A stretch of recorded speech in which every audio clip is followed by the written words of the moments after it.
Lucas, are you a Travis Scott fan? Not anymore. Not anymore? anymore. Fucking hell. I've lost a lot of respect for that man because of just how terrible he actually is. I was once in a similar situation, right? Australian festival, Hilltop Hoods were playing, except people were dying because the music was so bad. Fuck! Well, Welcome everyone to a podcast now, episode 19. It's a very special episode because we're actually in person. yeah, before we were just AI. We were, implemented into a computer. Now we're in the flesh. This is the first time we've actually met each other. Yeah. I didn't know who he was. No, he's just turning up each week. Yeah, he just bloody said, "You want to do a podcast?" I found him on Craigslist. Yeah, I was selling this thing, $500. I'll make a podcast with you for a number of weeks, and I just started enjoying it so much. So here we are. Yes, I'm your host, Lachlan Rodwell, and I'm joined by a rotten tomato, Lucas Boreham. Yeah, I am a fucking rotten tomato. Yeah. I'm a rotten vegetable, honestly. But yeah, I mean, this movie, The Eternals. Is it The Eternals? No, it's just Eternals. It's just Eternals. clean Eternals. Wonderful. So yes, we're talking about Eternals this week. The worst reviewed Marvel movie of all time. The only negative reviewed Marvel movie.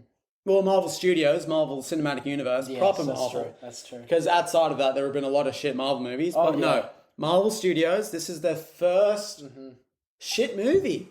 Apparently, according to the critics. Yeah, and here you are, finding out from two normal, generic, males. Just two white men talking about an incredibly diverse movie. Yep. Directed by a female Asian, starring just everyone. Just everyone. Every cast of person. And you're going to hear an opinion from two white guys. From two white guys. That's how you know it's a good opinion. Yeah, we're just going to tell you straight if it's actually worth watching or not. But first, we have the news. Obviously. A few things just happened. Firstly, Spider-Man. Yeah. No Way Home. We're all very excited for it. And it had its first poster release. And this is big. Wow. Right? Because there's been no marketing for this movie. Absolutely no marketing. There's been one trailer, no posters. Really? Yeah. Well, I mean, that's all they really need. But the movie's coming out in December. Yeah. And I might add some really good news. Oh. Sony Australia has pushed the movie forward. It's coming out the same day everywhere. It's no longer 2 weeks delayed. They've come to their senses, people. They understand. They understand that we are just the same. We're the same humans. As every other country, we deserve the same respect, frankly. Yes, exactly. And, we watch the same movies. Who wouldn't know? Yes. Unfortunately, the movie has been delayed in the Philippines, so... Fuck. But we won, but the Philippines lost. Praise go out to them. If you're watching from the Philippines... wow, we've made it to the Philippines. That's new. Yeah, I know. But yes, I just said that. Spider-Man has a new poster. I'm going to show. I'll probably put it on the screen, but I'll show it to Lucas. Wow. Right. A few things to note. Yeah. Doctor Octopus. Yeah, obviously. His tentacles. Iron Spider suit. Yeah. But what's that? That looks like the Green Goblin. The Green Goblin. Official confirmation. He's in the poster. Is it? It is Willem Dafoe. It is Willem Dafoe. Thank God. It's not Dane DeHaan. I know. I was the Amazing Spider-Man 2. I was about to because his name was on the tip of my tongue. Nor is it Who was the other Harry Osborn. Yeah. The other one. No, I don't. James Franco. Yeah. It's not James Franco either. It's Willem Dafoe. Thank God, because James Franco, when the grenade blew up in his face, it wasn't a good look. I'll say the scene where he gets coat hanged is very funny. Oh, it's very funny. Yeah, just very funny. Clotheslines. His body just kind of fucking do a flip, a 180 without him kind of wanting. I will say this poster looks kind of shit. You know what I mean? Yeah. It looks kind of shit. It looks worse than some of the fan posters because it's just it's just like The color grading. It's the colour grading. Yeah. It's like the sky's a bit too dark. the sky's a bit bluey, and then it gets too dark up I here. don't even know if this is just your phone, but it's No, it's that's not. the poster. It's not. And Spider-Man's red is like bright red. It's really ugly. And Dr. Octa's His things are really gold. yeah. Anyway. Looks like it's Anyway. out of June or something. And the fact that they've just put like Green Goblin just like that. Like Yeah. off in the corner as a small little image. Like he's not significant. No.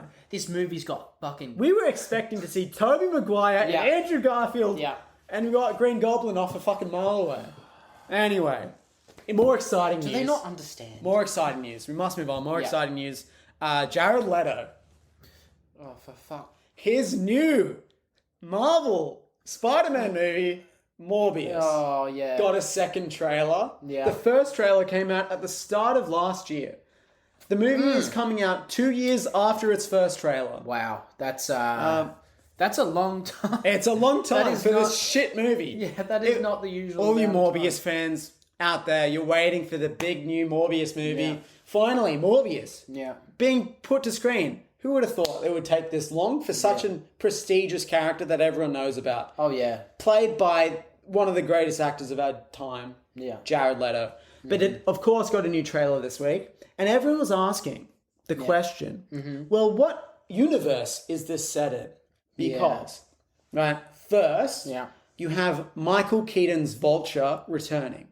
Yeah, I see. So, obviously, you'd think, okay, Marvel Cinematic Universe, it's set in the Tom Holland universe. Yeah. But wait, okay? There's Oscorp Tower is seen in the trailer. Now, Oscorp is not in the MCU, No. but it is in the Amazing Spider-Man universe, and the Oscorp logo seen is the logo from the Amazing Spider-Man movies. Thank But God. wait, Oh, for fuck. in the background, as Jared Leto walks past some graffiti, there's a picture of Tobey Maguire's Spider-Man with graffiti on it calling him a murderer. Is this a different universe Is- we have not seen before? Is this a universe where every single Spider-Man exists in it? Is this set after No Way Home and it's all the Spider-Man? Well, that would actually be great. I would enjoy that. Would that make you... Because right now I think they're marketing this movie on its connections to Spider-Man because no one cares about Morbius. Yes. Because they just want to make more money off Spider-Man. Because they have made so much money off Spider-Man. Yeah. And the Venom. Venoms. Venom. Now, Venman. it's interesting that Sony's gone with let's make movies about these villains because Yes. they have their own heroes, right? That's Miles Morales, Spider-Man. Yeah. Spider-Gwen. There's a Spider-Woman. There's a Yeah. bunch of Spider-People that they could have made movies on, but Yeah. instead they've gone for Venom and Morbius. Yeah. And there's a new movie coming out with Kraven the Hunter, which is another Spider-Man villain. So they've really gone for these Spider-Man villains leading these movies. I see. Does that make any sense to you? Well, that was funny that you say that because we were having a conversation about how I would enjoy more villain oriented Centric movies. Yeah, villain centric movies after Infinity War and how well that was because you like as a viewer you do want to understand the villain's motives quite well. You do want to really understand and get a glimpse of why they're doing the things they do. But Yes, but Sony, they turn their villains just into anti-heroes. yeah, Right? So is it even worth it at the end of the day? Because we know with DC, right, when they did the movie with the Joker, they committed to it being a villain. yes, exactly, and it went really well. Such as Thanos's Infinity War. It's Thanos. The whole way, they were like, he's fully committed. He's a psychopath, but he's a very believable psychopath, and you feel for him. You understand. Yeah, that's when you know you've got a good villain is when you kind of side with him. Exactly, because you're like, okay, I understand what he's fighting for, and I feel like those fights are the best. Is where you don't know what the outcome's going to be, and that's what we saw. And So, bring it back to Morbius, though. yes, bring it back. So everyone's asking what universe it is set in. Do you want me to give you the answer? Yes. Sony doesn't care. They're lazy. All right? That's all it is. It's set on Earth. They don't give a then this isn't the Marvel Cinematic Universe. They don't care about building something that makes sense. I see. The reason why they're just cobbling all this together is because they don't care. It's like, we'll take the Oscop logo from the Amazing Spider-Man universe because that's an Oscop logo. What, are we going to make a new one? No, we already have one. Right? It's like, why would we, cast someone else as the Vulture? We already got Michael Keaton. We'll just bring him back. Yeah. And whatever else, right? It's just the fact that they're lazy. Because Venom, right? The Daily Bugle in Venom is literally just copy-paste the Daily Bugle from Tobey Maguire's Spider-Man. Wow. Right? Like the newspaper itself, it looks identical. Because they're too lazy. So, honestly, I think that's what it is. I don't think it's going to be connected to the multiverse or anything like that. I think it's that Sony's just lazy and they just fucking spent no money on this movie and were just like, let's make it. That makes sense. I mean, honestly, when it comes to making these huge movies, you got to cut corners, and this is the great example of cutting corners. But I mean, look, the movie's not going to be good either way. Yes. All right, can we just accept there's no way. There is no way. After how well, look, Venom is what it is. Yes. Right? But you're not going to get that with Jared Leto. Okay? The reason Venom worked, even though it's a bad movie, the reason it worked is because of Tom Hardy. You can't, Jared Leto is not Tom Hardy. We'll see. It's not going to be good. I'll put $100 on it right now. Okay, you'll put $100. He's putting $100. That it is objectively. I'll go a step further, right? Yep, okay. I'll go that not only do critics not like it, audiences won't like it. Okay? $100. Well, I'm obviously on the other side. I think that it's going to do really. You think not a $1 billion movie? No, not box office well. It's not making money because that is so difficult. But I think it's going to be received well by critics and audiences. Jesus Christ! There we are. Okay. $100. Well, we must move on to a movie that wasn't received well by critics. That's true. But was by audiences. Eternals, directed by Chloe Zhao. I think I don't know. I can't pronounce her name, but anyway, close enough. Hot off the heels off of an Oscar for Nomadland. Right, Yeah, so she won an Oscar at the start of this year. I watched Nomadland. It's boring. Okay. Which feeds into Eternals. Yes. Because Eternals, let's just set the scene, right? It's a movie about these beings that have been sent to Earth to protect it from deviants. Yes. Which are just these bad monster people. And you don't really know why at the start of the movie. It's just they're sent there to protect the Earth. And I think we'll try to avoid spoilers at least at the start. And we'll tell you when we get into spoilers. But a big issue with this movie is that it is fucking insanely big. It's huge. It's huge. And I had a big issue with Dune because of how much they had to explain. Yes. But with Dune, the scope of the movie was kind of small. Right? Like, not much happened. Yeah. Whereas in this movie, a lot happens and they have to explain a lot. And it kind of falls apart because of how much they need to explain. That doesn't mean it's bad. No, it doesn't mean it's bad. But it just dragged itself on and on. Like, the way that the director is directed, I feel like would work for... Not necessarily a romantic comedy, but more of like a like a Gone Girl kind of one of those one of those thrillers, like those dramatic thrillers that you kind of have to it's really about emotion and just that's about it, just emotion and family or something like that. I would say this is the first time a Marvel movie has tried to be an epic. Now. Yes, Infinity War and Endgame are huge, but they're still not epics because there's something about an epic that is this 3-hour-long movie that is just self-contained, firstly, which Eternals is. Yeah. And it takes you through this gigantic story self-contained, whereas Endgame is built off the back of 20-something movies, That's right? true, yeah. Whereas Eternals is this 3-hour-long epic. It is Marvel's first proper epic. Like... it wants to be a Martin Scorsese movie or a Quentin Tarantino or one of these directors that make these 3-hour-long epics. And don't get me wrong, I think Chloe Zhao is capable of doing that kind of movie. Oh, yeah. Like, she's very competent, like, in her direction. Like she directs this movie fantastically, right? But it's just that she might have bitten off too much. I think so. Because I compared it heavily to Zack Snyder's Justice League. I think it's very similar to it in that, or even Batman v Superman to a lesser extent, where Zack Snyder, he's the kind of guy that goes real big picture, and then he gets asked by the studio, can you shorten it a bit?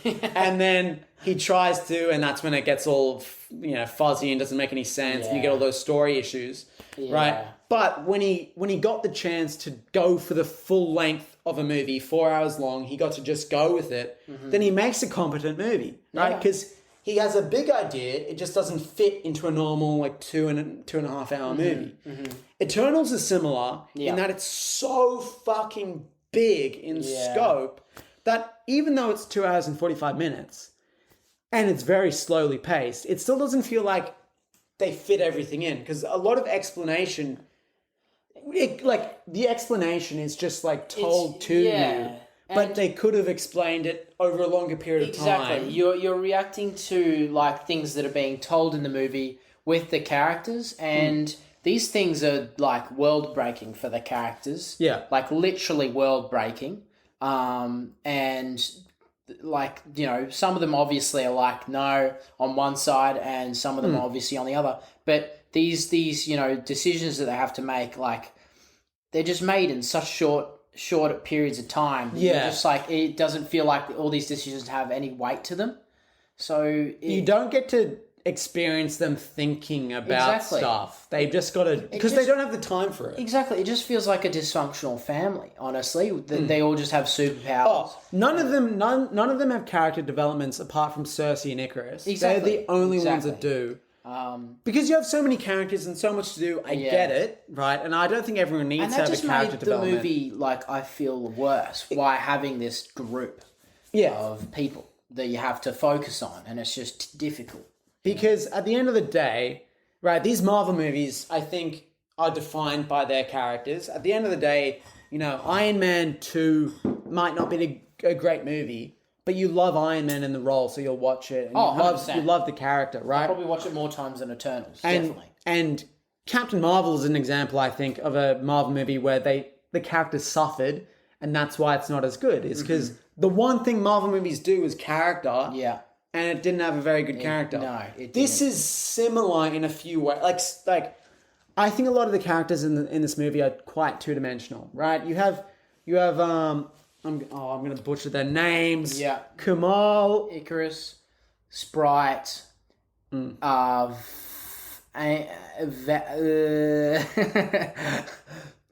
stalling. Keep stalling. There's Thena. No, yeah, Thena, not Athena. Not Athena. Thena. No. Drop the A.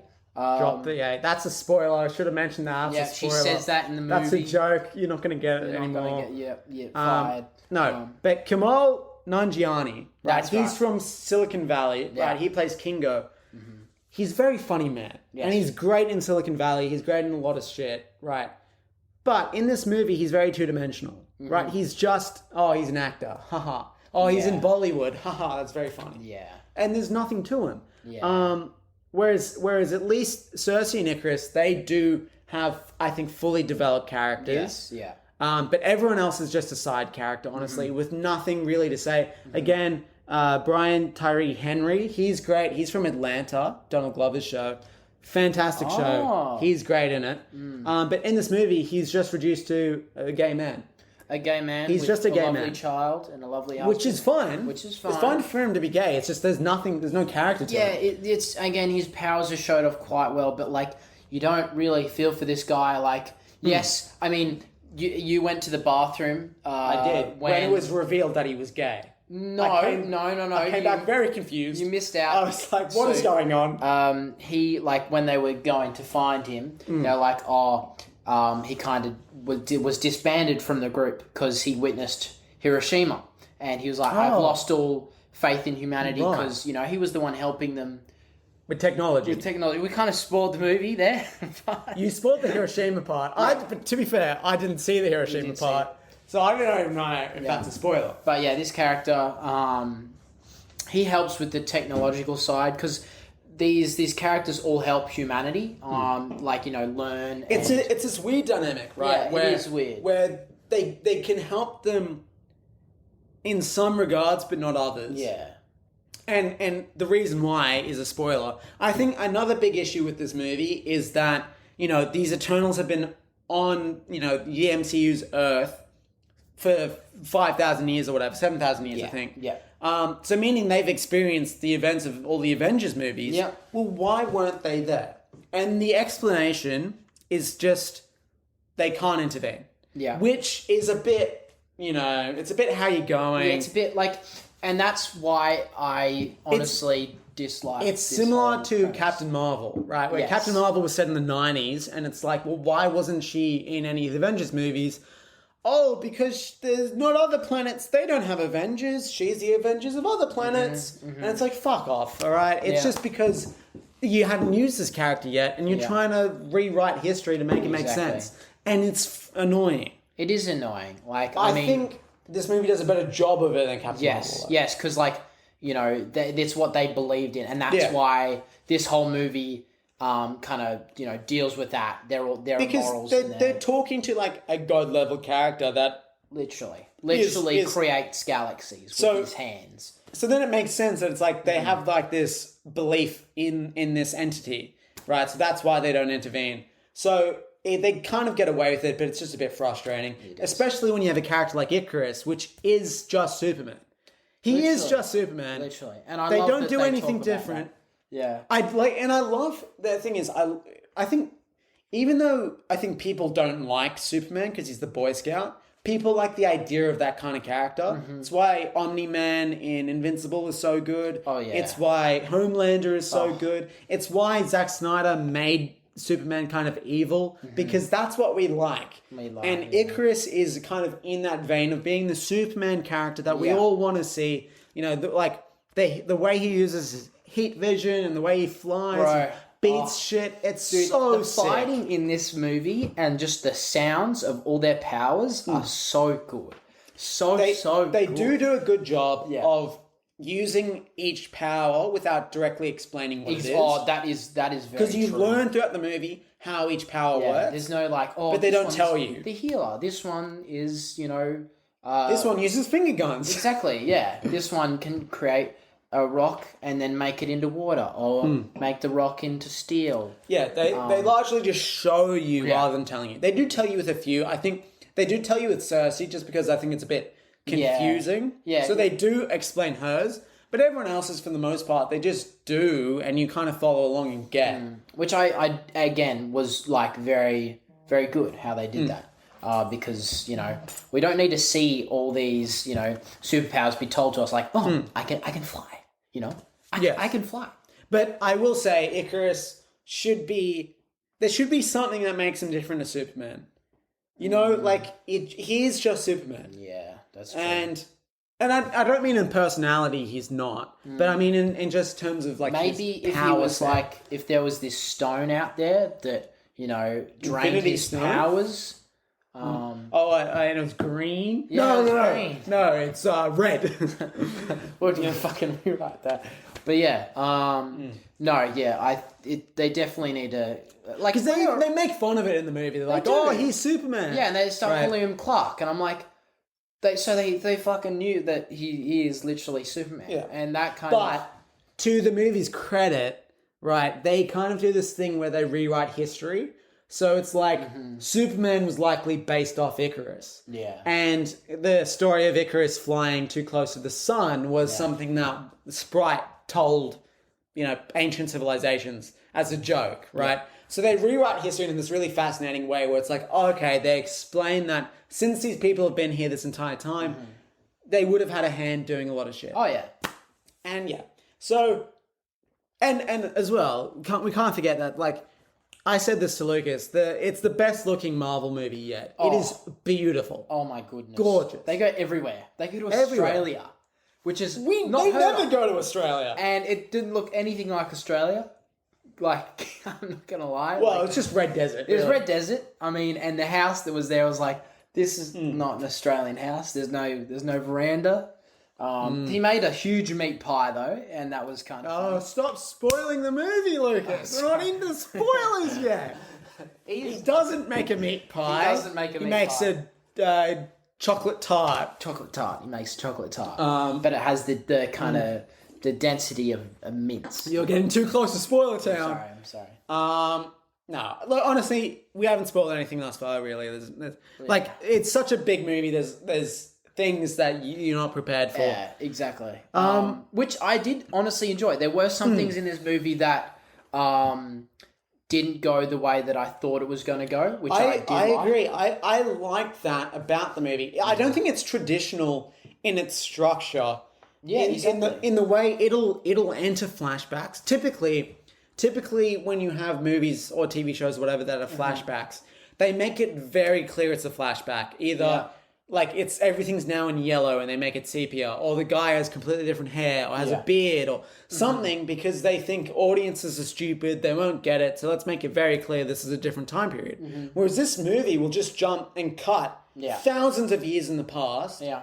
And everyone looks identical. There's nothing changed in the cinematography or anything to distinguish it. And it just expects you to understand that it's a flashback. I like that. And I like that. I like when a director thinks that the audience is smart and can follow a movie. Yeah. And this movie does that a lot. It expects you to follow along, given it's going for this fucking huge, big picture thing. Huge. It's like, I think the audience is smart enough to get it. And I agree. I did honestly, that aspect that they had lived from the start of humanity, like they arrive on the planet, when we're fucking making music with sticks and stones, we're fucking, It's kind of like Space Odyssey, where it's like, but not quite that extent, where we're not apes, we're people. But exactly. It's before, and like, a little spoiler, but it's right at the start of the movie. It's like Cersei gives an ancient civilization a knife. Yeah. And then it cut to present day and that knife's in a museum and it's the start of civilization or something like that. So I thought the way it rewrote history was so cool. Yeah, definitely. And then we get to see them, in ancient Egypt, and then what was the one, the blue place? What was with all the blue? I think that was Egypt. They had just instead of making the pyramids, we're not history people. I think instead of instead of making the pyramids, they made this other house thing out of blue bricks, and it looked lovely, looked great. Everyone was having a great grand on time. But yeah, again, this is when we saw all the Eternals just helping out, families with farming and stuff like that. I think let's just end spoiler talk because it's been roughly half an hour, and we'll get into spoilers now. So just quickly before we end spoiler talk, I'll say the movie is going for something so big, and we were talking about it last week. It's a big swing. It is a big swing. Marvel don't take big swings. No. And this is the first proper big swing they've took. And it didn't entirely pay off, but I'm glad they did it. Yes, I honestly agree. Look, and it's not as bad as the critics are saying. It is not as bad. It honestly doesn't make sense. Like, we'll get into it. At the end, we're going to rate the worst Marvel movies of all time. Yeah.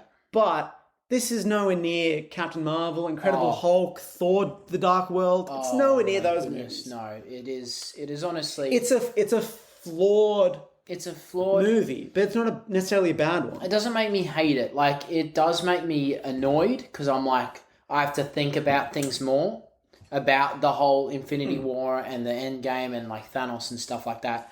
But if that's the only thing that I take away, then it might be one of those movies as well that works better the more you watch it. So yeah, because it's such a big movie. Exactly, and maybe you need to watch it multiple times. And it does introduce a plethora. It's the Marvel movie that has introduced the most new shit. That's true. In a long time. That is true. Yeah, you're right. Like, it redefines everything. Yeah, it introduced with the introduction of so many characters and just so much more going on. It's going to be absolutely wild, honestly, with the next couple of movies we see. But yeah, let's get into spoilers. With that, click off now. Let's get into spoilers. Yeah. Icarus kills himself. Icarus flies into the sun. And he flies a little too close. He fucking dips his ass in the sun. That's what he does. He pulls his pants down. Fucks the sun. It's just in the movie. See, you know, a lot of Eternals made a lot of headlines for having the first sex scene in a Marvel movie. Oh my goodness! And it's Icarus fucking the sun. Can you believe it? He's just fucking. You see everything. It also has gay men kissing, but that's why the movie wasn't released in China. Really? No, it wasn't. The movie wasn't released in China because Chloe Zhao, who's from China, said some bad things about China. Same thing happened to Shang-Chi. The star Simu Liu, who plays Shang-Chi, is also of Chinese descent and said bad things about China. And then China was like, we're not going to take these movies. Wow. Anyway. This is a common theme with Chinese people saying bad things about China.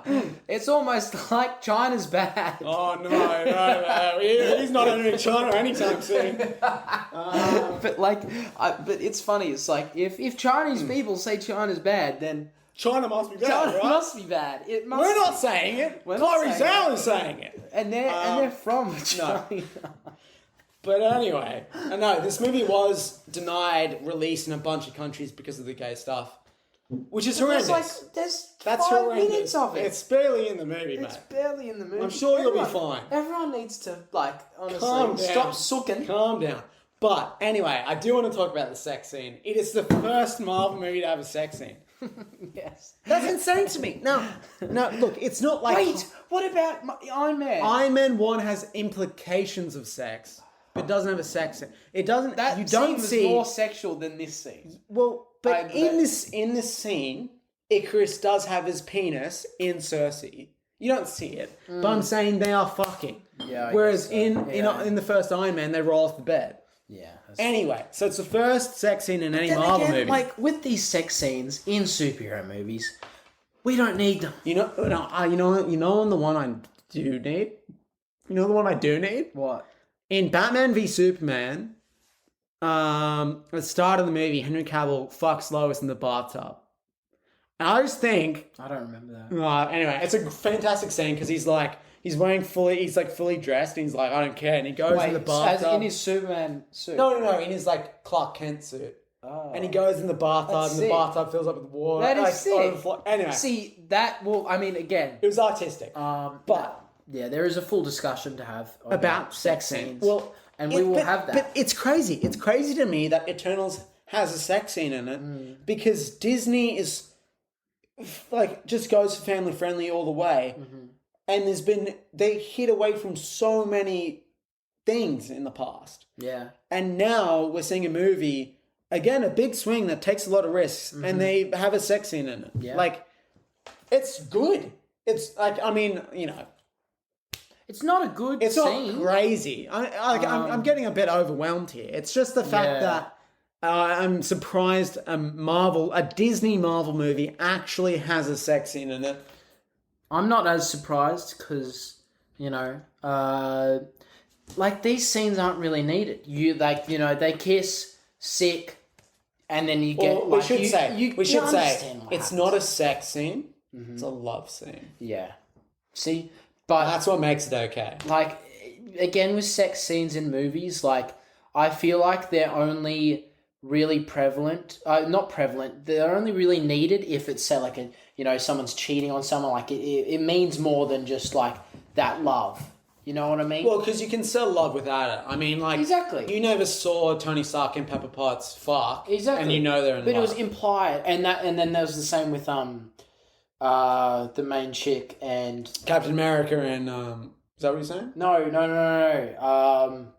The main Asian chick and Jon Snow's character. Cersei and Jon Snow. You never saw them kissed. Black Knight. Yeah, Black Knight. You never saw them kiss or them, do anything flirtatious except for this on the arm, I think. But they were like, oh, we're moving in together. They made that in the relationship. And I feel like that in movies is all we need as viewers is okay, this is they're in this relationship. Yeah. I agree, but I appreciate that this has a sex scene in it. Like, That's it's just the fact that Marvel movies don't have sex scenes, and this does. Like, I like that. I like it. It's like They're Marvel movies. no, I know, but it's going it's evolving. That's the word. It proves to me that we thought all this time that Marvel movies are just,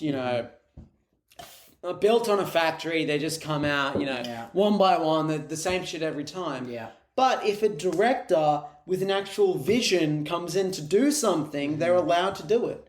And You're right, yeah, actually. and we felt it before with, say, Taika Waititi, but at the end of the day, it's still a Marvel movie. Like that's That not is true. It's like Thor Ragnarok isn't entirely a Taika Waititi movie. Yes. I think that Thor, what's it called? Thor: Love and Thunder. That will be Taika Waititi through and through because I think they're going to give him full creative control. I'm so excited. But I think Eternals is the first example. Like, because Chloe Zhao went to Marvel, right, and said, I want to make an Eternals movie. This is what I want to do.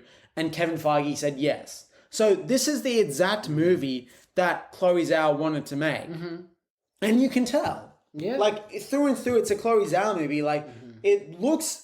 Again, I can't get over how well it looks. very nice. It looks like no other Marvel movie. And also just the scope of it, that you go and no one spoils Honestly, it all. now, if this was just wasn't even in the Marvel universe... I think it would be better. It would be much better. It would be like a great standalone superhero film of just this, these characters that are just dormant in the Earth, waiting for this celestial being to fucking just unearth itself and make galaxies. That as a concept is great. But alongside this whole why weren't they here around Thanos? Because there's so much continuity to the Marvel Cinematic Universe. That made me cringe. And it has to rewrite all of it for it to fit. And that's what bogs the movie down and makes it shit. Exactly. Is that it has to explain every single detail of why they weren't doing this when they should have been doing that, why they aren't necessarily heroes, all of that. But when you ignore all of that, then it's a really good movie. Exactly. Right? Exactly. I agree. That's what I was complaining about. I was like, I didn't like how they had one of the characters being like, "Oh, why weren't you guys around when Thanos, snapped his fingers and stuff like that?" Like that made me cringe. I was like, I don't want to have to think about that. Whereas if this movie didn't exist in this universe, then it wouldn't matter. Like Exactly. It would just be like, you'd understand from the get-go why they didn't intervene, because it didn't have deviants in it. Yeah. And they didn't need to necessarily be heroes in any other universe. But in this universe filled with superheroes, they should be superheroes. Exactly. But let's get into a problem I had, and I said it to you during the movie, was that there's a scene with the celestial god being the giant one. Cersei becomes the new leader of the Eternals after Ajak dies. And Cersei gets transported to the Celestial. Mm-hmm. And the Celestial goes through and explains every fucking thing of why they're there and that really pulled me out of the movie, because it was like, okay, this Celestial is just explaining this to the audience because it doesn't make any sense for the Celestial to explain this to Cersei, because the Eternals have been through this a million times before. So has the Celestial explained this a million times? Yes. Probably, but then again, I feel like why would he though? What notes? What benefit? Just quickly, what benefit does it get? What benefit is made by the Celestial letting them know that that's their true purpose? Because if they didn't know, they wouldn't have intervened, and then the other Celestial would have been born. That's true. That is very true. What point does it serve? Yeah, it is difficult. It is difficult to kind of break this apart, because it is a big moral. Like the whole team is fighting against their morals of why they were put on this earth, because it is unearthed that they are there to preserve the earth and build this civilization so that it creates energy for. It's kind of like Hitchhiker's Guide to the Galaxy. Exactly. Where humans. In that, it's humans are like a supercomputer or some shit. In this, it's humans are growing the Celestial. Yeah. So Celestials in the Marvel Cinematic Universe are birthed out of planets, and they need life, smart life, intelligent life, Not just dumb life like fucking dinosaurs. They can get fucked. Fuck them. Fuck dinosaurs. Fuck them. Heard it here first. Fuck dinosaurs. No, you need proper smart people life. Americans. To grow. No, actually, yeah. You know what? Now that I think about it, the Celestials shouldn't have grown. No. No, it doesn't make sense. That makes sense. Yeah. No. But yeah, so Celestials grow. Now, here's the thing with Celestials, right? We are told that Peter Quill, Star-Lord, his father, Ego, the living planet, is a Celestial. Now, in Guardians of the Galaxy Volume 2, Ego says that he was like a floating brain and then was like, oh, I can be a planet, and then became a planet. Mm-hmm. But in this, a Celestial starts off being the planet. Yeah. Well, And they then fucking grows- just destroy the And then planet. grows Like, from the planet. whoa, I am a big boy. And they're literally fucking huge. And it's funny because, like, the typical Marvel movie, like a solo superhero Marvel movie, it's typically the stakes are a bit smaller. It's like, I don't know, you got to save this city or you got to whatever, right? And then the Avengers movies are like, you've got to save the world or the universe. And then this Eternals movie comes in and it's, no, you have to save the world. And typically, you know, this like the solo movies, you don't do that. Yeah, you know? that's true. But I guess, again, with the amount of power this whole group has together. Yeah, because the Eternals are just a bunch of super people, like Superman level characters. But even then, you were saying that it's a bit strange that Icarus is Superman and say Athena is like Wonder Woman, and then everyone else is shit. Yeah. Maybe Akari or whatever her name, Makari, the Flash person. Like, Yes, oh my god. she's close. She's on the same level She was too. fucking goated, But honestly. then everyone else is fucking shit. Like, cannot do anything. Like, again, Kamal Nanjiani, what's his name? Kingo. His character, it just has finger guns. Literally just has finger guns. Which is funny, but that's all he is finger guns. What's he supposed to do against Superman? I was disappointed how, like, you know, Icarus did have this ability to be like, I'm gonna kill you if you get in my way. Like, I didn't like that. I would have really enjoyed if, like, all these beings, all these Eternals were equal.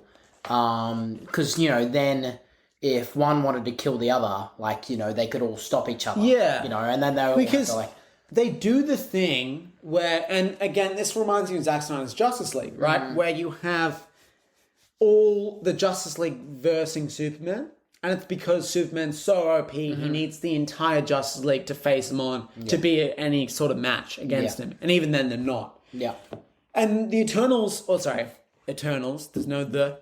Eternals does the exact same thing where Icarus is like, oh, well, we can't, even all of us combined can't really take him on. Yeah. Right? But then they don't really fulfill that because Icarus doesn't go ape shit. And that's kind of what I was waiting for was a moment where, like, look, it doesn't need to be Omni-Man. Nothing can compare to and spoilers for Invincible, the Amazon Prime animated show. But the end of Invincible, when Omni-Man is fucking throwing his son into a train and forcing him to kill the entire train worth of people, like, you're not going to get that in a Marvel movie, right? And I understand that. But at the same time, I think when you have this Superman level character, and spoilers, Icarus goes evil. He's the bad guy. Ultimately, he's the bad guy of this movie. Well, make him be the bad guy. Make him do fucked up shit. He doesn't ever do fucked up shit. Yeah. And you have this god level character. And The worst he does is he breaks their spaceship, but then they fix it off screen. Okay? That's this fucking movie. They fix their spaceship is a Dorito. He says, the black gay man, I'm sorry to call him that, but he literally says, I fix it with my bare hands. What, this fucking giant ship you fixed with your bare hands after Superman destroyed it? Well, he was able to trap Superman quite well, to be honest, and drain his powers. Yeah, but it's cool, but then it doesn't prove the point that they couldn't take him on, because they could. Yeah. If Again, I didn't like If that. the guy from Atlanta can take him on by himself, then they can take him on. Yeah.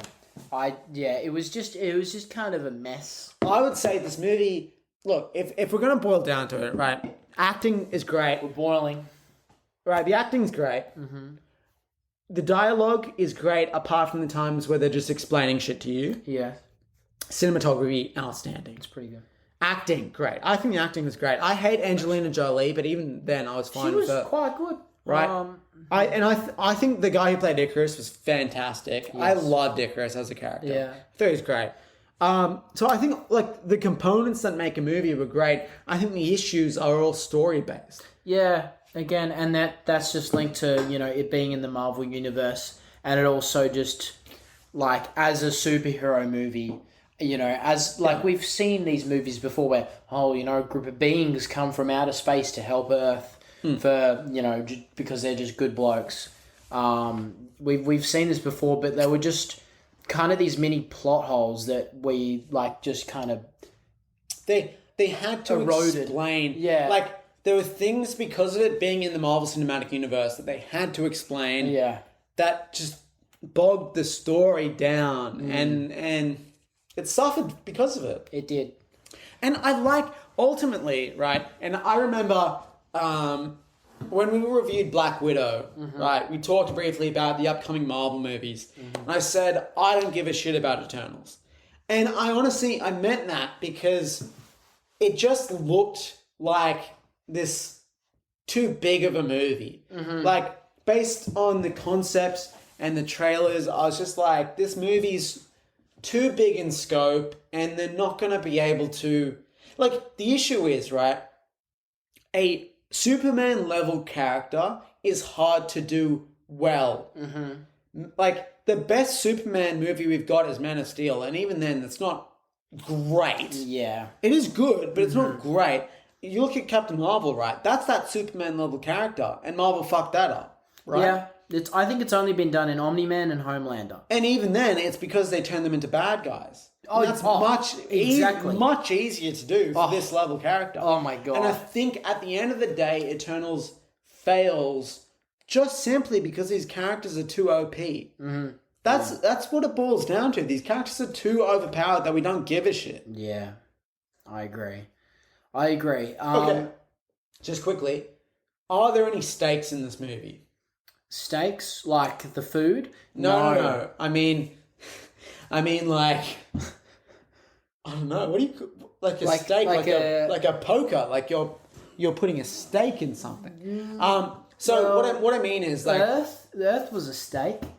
Like they were like Earth could die. I know, but at the end of the day, do you believe that? Because you know more Marvel movies are coming, right? Yeah. The reason why Infinity War was crazy was because you didn't think Marvel would ever kill half of people. Exactly. Even if deep down you knew they'd bring them back, you never thought they would actually go through with it. And that's why it was worked. so good. Yeah. But in Eternals, it's a similar thing where it's like, well, I know the Celestials not going to destroy the planet, and then they don't. Yeah, I was more wondering how it was going to happen, you know. And that was the more interesting part, was how the main chick turned the fucking giant being into marble or into ice or whatever. It was ice, but even then, like... Wouldn't that, like, do something to the Earth? I was thinking that. Like, if you have a Celestial that's grown inside... Like, firstly, I think the Earth would be fucked either way. If it was coming out of the Earth, I think... Yeah. Anyway, let's not get into the science of it. But I will, just in terms of, like, climate change, surely that's not an issue anymore. If there's this giant... Like, if there's Antarctica going straight through the Earth... Yeah. Like, this entire Celestial frozen ice. dead... Ice. Maybe Cersei solved climate change. Yeah, and I that'd be hilarious if we said that in the next movie. It's like, this giant being that we found solves climate change. Thank you very much. And speaking of the next movie, so firstly, going into this movie, a Marvel producer said that a sequel is not a necessity. Thank God. Which is not great to hear. No. When you're trying to start a franchise, that producers think, a sequel, you don't need it. No. But I agree, right? Because forgetting all the issues, if let's just say this movie had none of those issues, right? Then it works because of the fact that it exists in this 7,000 year period that ends. I don't think you can really make a sequel to that. Yeah, like what else can they do other than... So the next movie would be them going to other planets where there are Eternals and trying to make them think I don't need to to not see that. like they don't need to go through with the plan. Because wouldn't they just be like the they same? did. But yeah, Isn't it the same amount of... no, I know, and this movie hints at a few things. It hints at Kit Harington being the Black Knight or whatever. Look, honestly, no idea where that's going to go. Yeah. But what's bigger is that Harry Styles plays Thanos' brother. I can't remember his name. I don't give a shit. Yeah. Like, It's Harry Styles. like, I don't think they're going to continue this universe. That would be a rip for Harry Styles. That would be such He a got rip. cast in this just for the end credit scene. That would be... but I mean, he's so successful either way that like... He doesn't need a turn. He doesn't need it. doesn't need to be in a superhero movie. I mean, like, he's got... You know, he's an insane musician. He's a really good actor, but like still, I feel like He's great in Dunkirk. Oh my god, yeah.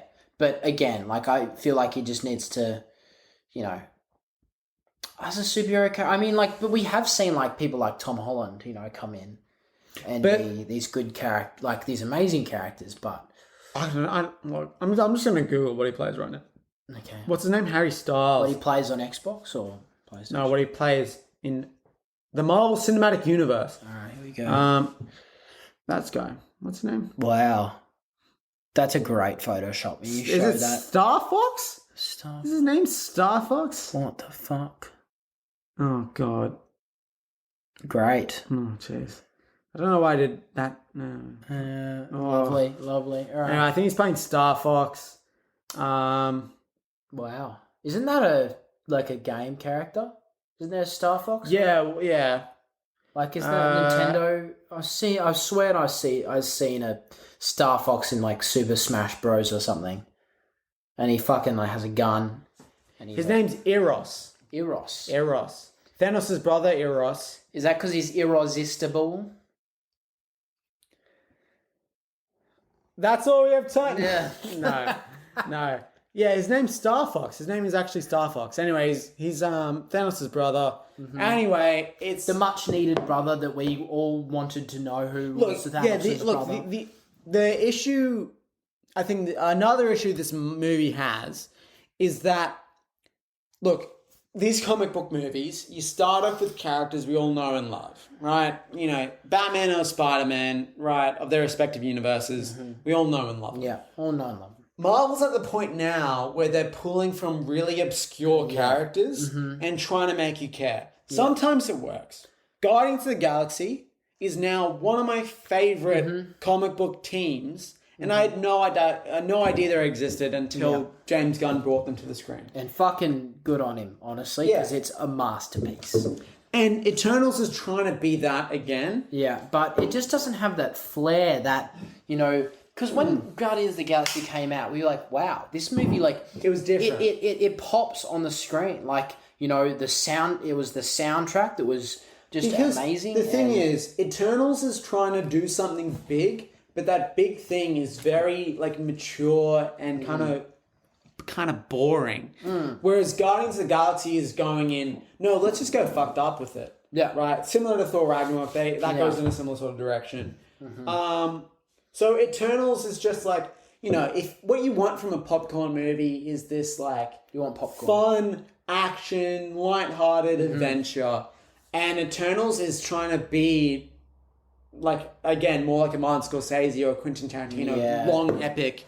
And it doesn't nail it because it also has to be a Marvel movie. Yeah. At the end of the day, it's like, no matter how much Chloe Zhao tries to make this big epic... It's got to function as a Marvel movie connected to the cinematic universe. It just doesn't work. This is trying to be too many things. Not even Zack Snyder really had to care about that. Yeah. Because he was like... Because DC went to him and were like, make these movies. And he said, I'll make whatever the fuck I want. And then he got two-thirds of the way through and then DC was like, we don't need you anymore. Fuck you. Leave. And then they're like, oh, please come back. Anyway. It is... Honestly, it is... In scale, it is very similar to Zack Snyder's Justice League, but it's not as good. No, it's nowhere near as good because, I mean, the characters that you had in Zack Snyder's Justice League.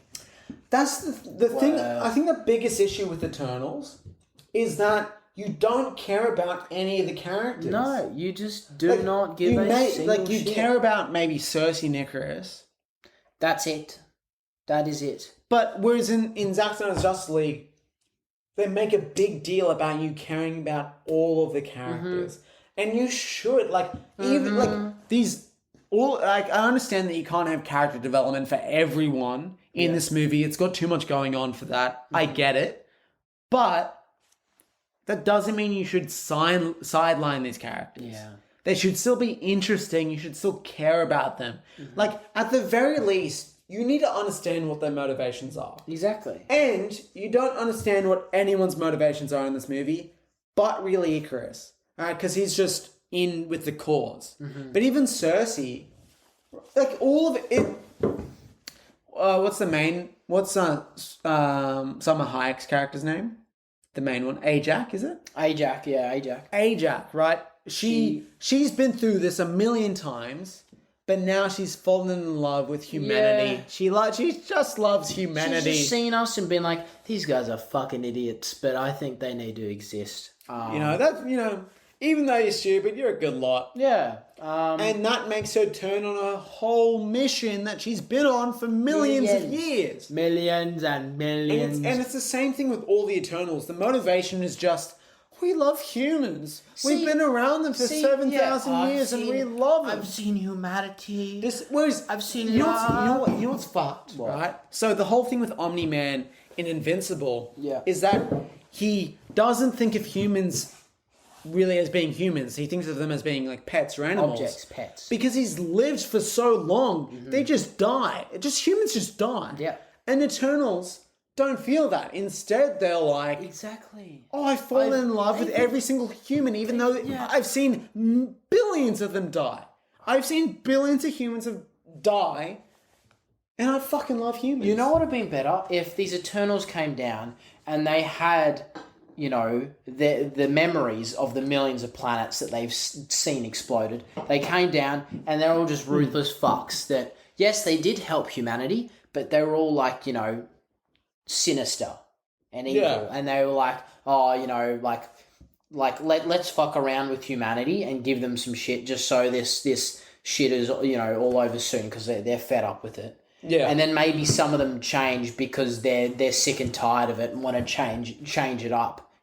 Maybe kill the Celestial to see what the fuck just happens instead of being like, oh, I love humanity. All of a sudden, just over 7,000 years. Which took me 7,000 years to realise. 7,000. I really like humans. Yeah. I don't know about you, but I really like humans. And I haven't questioned why I'm here, for 7,000 years. I think Ajak knew, though. She knew the entire time. Everyone but Ajak didn't know. Mm-hmm. And then Ajak was the only one who knew, and then she told Icarus. Mm-hmm. I still... Look, at the end of the day, I really like Icarus. I do like Cersei as well. Cersei and Icarus do kind of save this movie for me. I think they're really good. Mm-hmm. It's just... All the other characters are just side... You know who I hate? I hate Sprite. Yeah. I did not rate Sprite at all. I found her annoying. Well, no, but I understood where she was coming from. With her, sure. I've been a kid for 7,000 years. The person I hated more, the other guy. The guy that I thought was going to be the bad guy.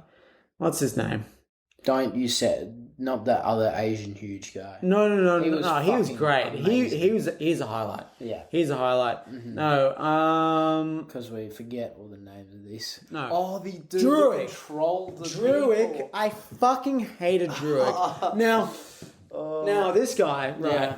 He's in. We'll probably talk about it soon. There's a movie called Green Knight. It's amazing. Really? It's on Amazon Prime. We'll talk about it eventually. Has it come out? Yeah. Whoa. It's really fucking good. He's in that too, and he's in a bunch of stuff. He was a good actor. He's a good actor. Mm-hmm. Don't get me wrong. He's fantastic, and he's known. He's in Dunkirk as well. He's known to be a fantastic actor. I just don't like the way he looks. There's something about the way he looks. No, it's kind of angers me. It's kind of like that guy from what's that movie where they just smuggle a bunch of drugs through the Mexican border in like an RV, and it's got that kid that has those eyebrows that look like a fucking... You're not going to like this then. That kid's been cast in Guardians of the Galaxy Volume 3. No. Well, like... But yeah, no, but his acting's great. Because he's in Maze Runner as well. But just the look of him, I'm just a bit put off by. Will Poulter. Yeah. Oh, he looks better now. He's playing Adam Warlock, which, if you don't know him, he's like one of the OP characters from the comics. He's like a space character, and I'm sure James Gunn's going to nail him. Mm-hmm. He's painted, he's like head to toe gold.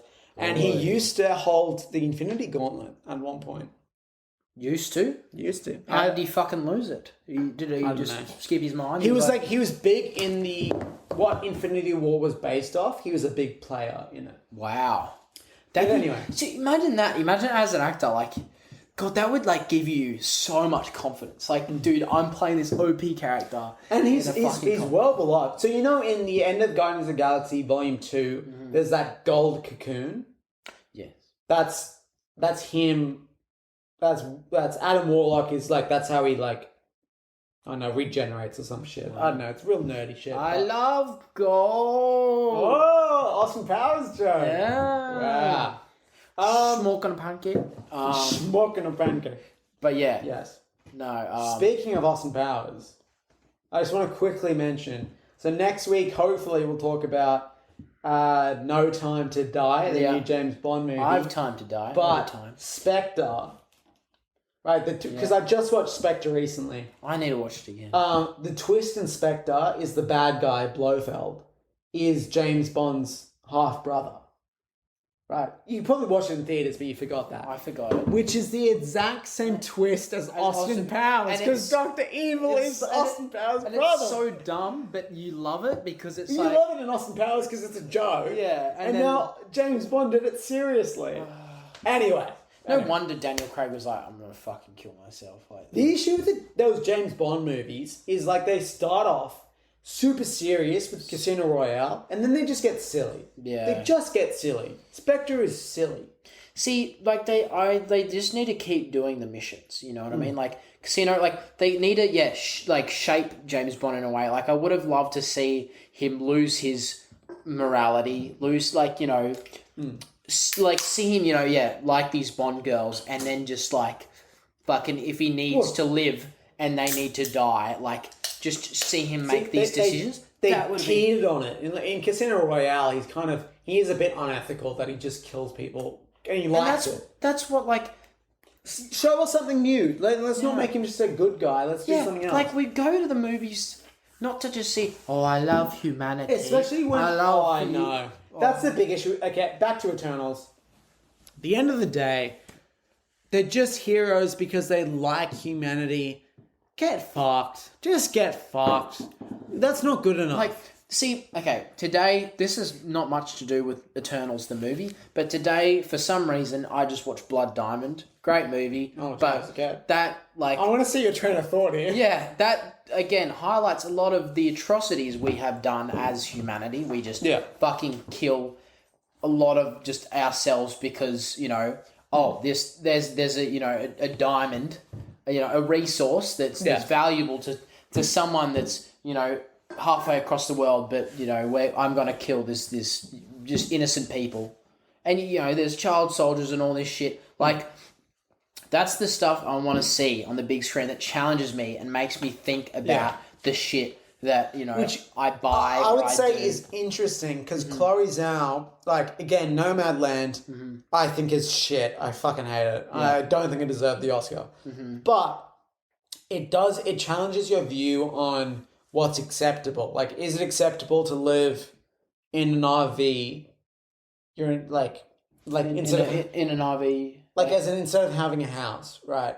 Is that all it challenges? Well, it's this nomadic lifestyle, but it's also like, well, what does society value? Like, does it... Like, it's this collection of assets and that. Well, what if you don't care about that? What if you just want to live? Like, can you just live? Can you just enjoy life? Or do you need to... No, you can't. You need money. I'm just trying to say that Chloe Zhao can and does... deal with big ideas, but in this movie, it kind of doesn't... That's not a big idea. Well, sure. There's bigger. I'm trying to say that Eternals doesn't deal with anything that big. Like, Yeah, it's exactly. just... Even though it is big. Like, the movie is huge. It's but so weird. It's like this... The themes of the movie are simple. It's simple. It's like, It's not... Because, it's not as simple. A lot of Marvel movies boil down to... But it doesn't challenge anything. It doesn't... Okay, but... Right, a lot of Marvel movies just boil down to good versus evil. This isn't good versus evil. It's absolute good versus like chaotic good. Like a more emotional good. Yes, I'd say like is creating trillions of lives worth sacrificing 8 billion?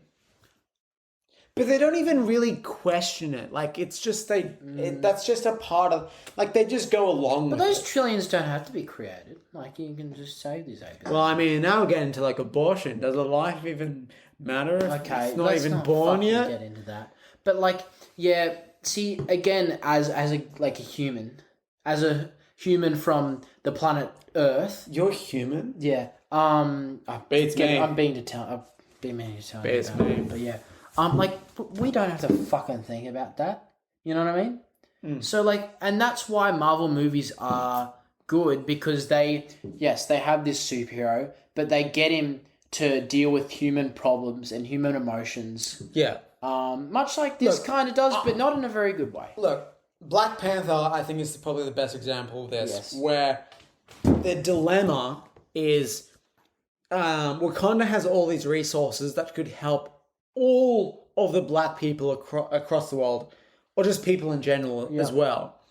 But they choose not to because they don't want to give away their secrets, right? And that's more important to them, is that, like, they've built the society just for themselves. They don't want to, give it to the rest of the world. But then it's this conundrum of, well, like, all the people who are experiencing racism across the world, you could have solved that. And you didn't. You chose not to. Mm-hmm. Is that the right choice? And it makes the hero question it. And as a result, the hero goes, you know what? It's better that we share this technology with the rest of the world. Whereas this doesn't have any real question that is answered. It's just, let's not kill people. Yeah. People shouldn't die. Yes. And as a human, I can say, yes. Yes, people shouldn't die. People shouldn't die. But it doesn't make you question anything. A man shouldn't just... use our planet as a fucking... Not a fetus, but just... Well, a bit of a uterus. A uterus, that's right. Yes. Thank you. A giant space god should not use Earth as a uterus. Planet Earth as a uterus, yes.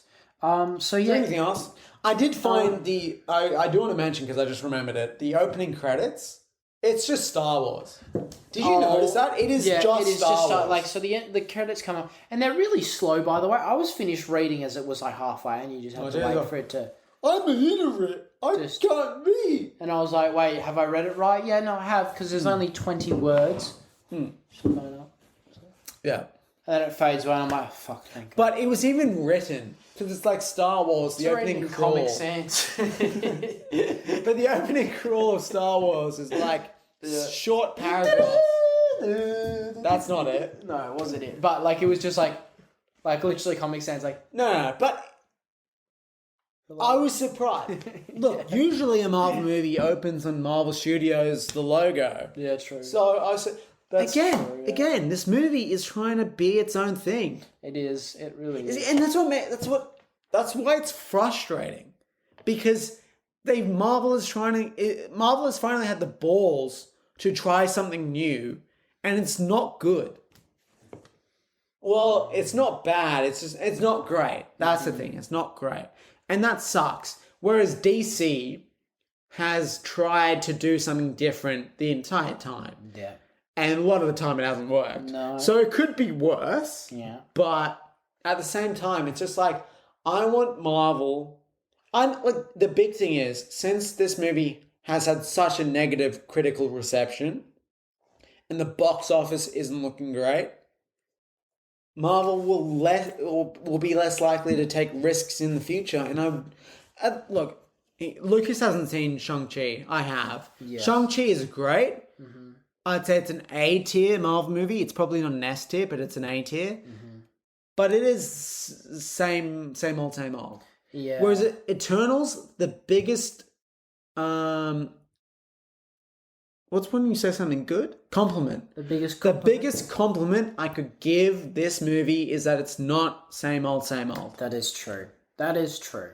This is honestly, even though I prefer like a Guardians of the Galaxy or Thor Ragnarok, this is the least Marvel movie. Yeah, you're right. It's escaping that formula. It's escaping that formulaic, just, we're pumping these. There's just a guy and he's Shang-Chi, I will say, Shang-Chi, and we'll probably talk about it soon. Yeah. Shang-Chi does just follow Marvel's formula. Yeah.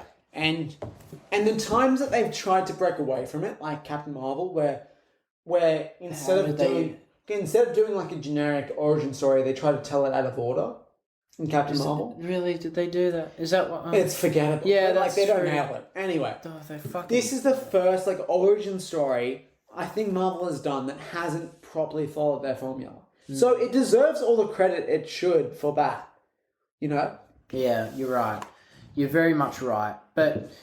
yeah, and I guess we can see this as a stepping stone in just them escaping that, formula. Well...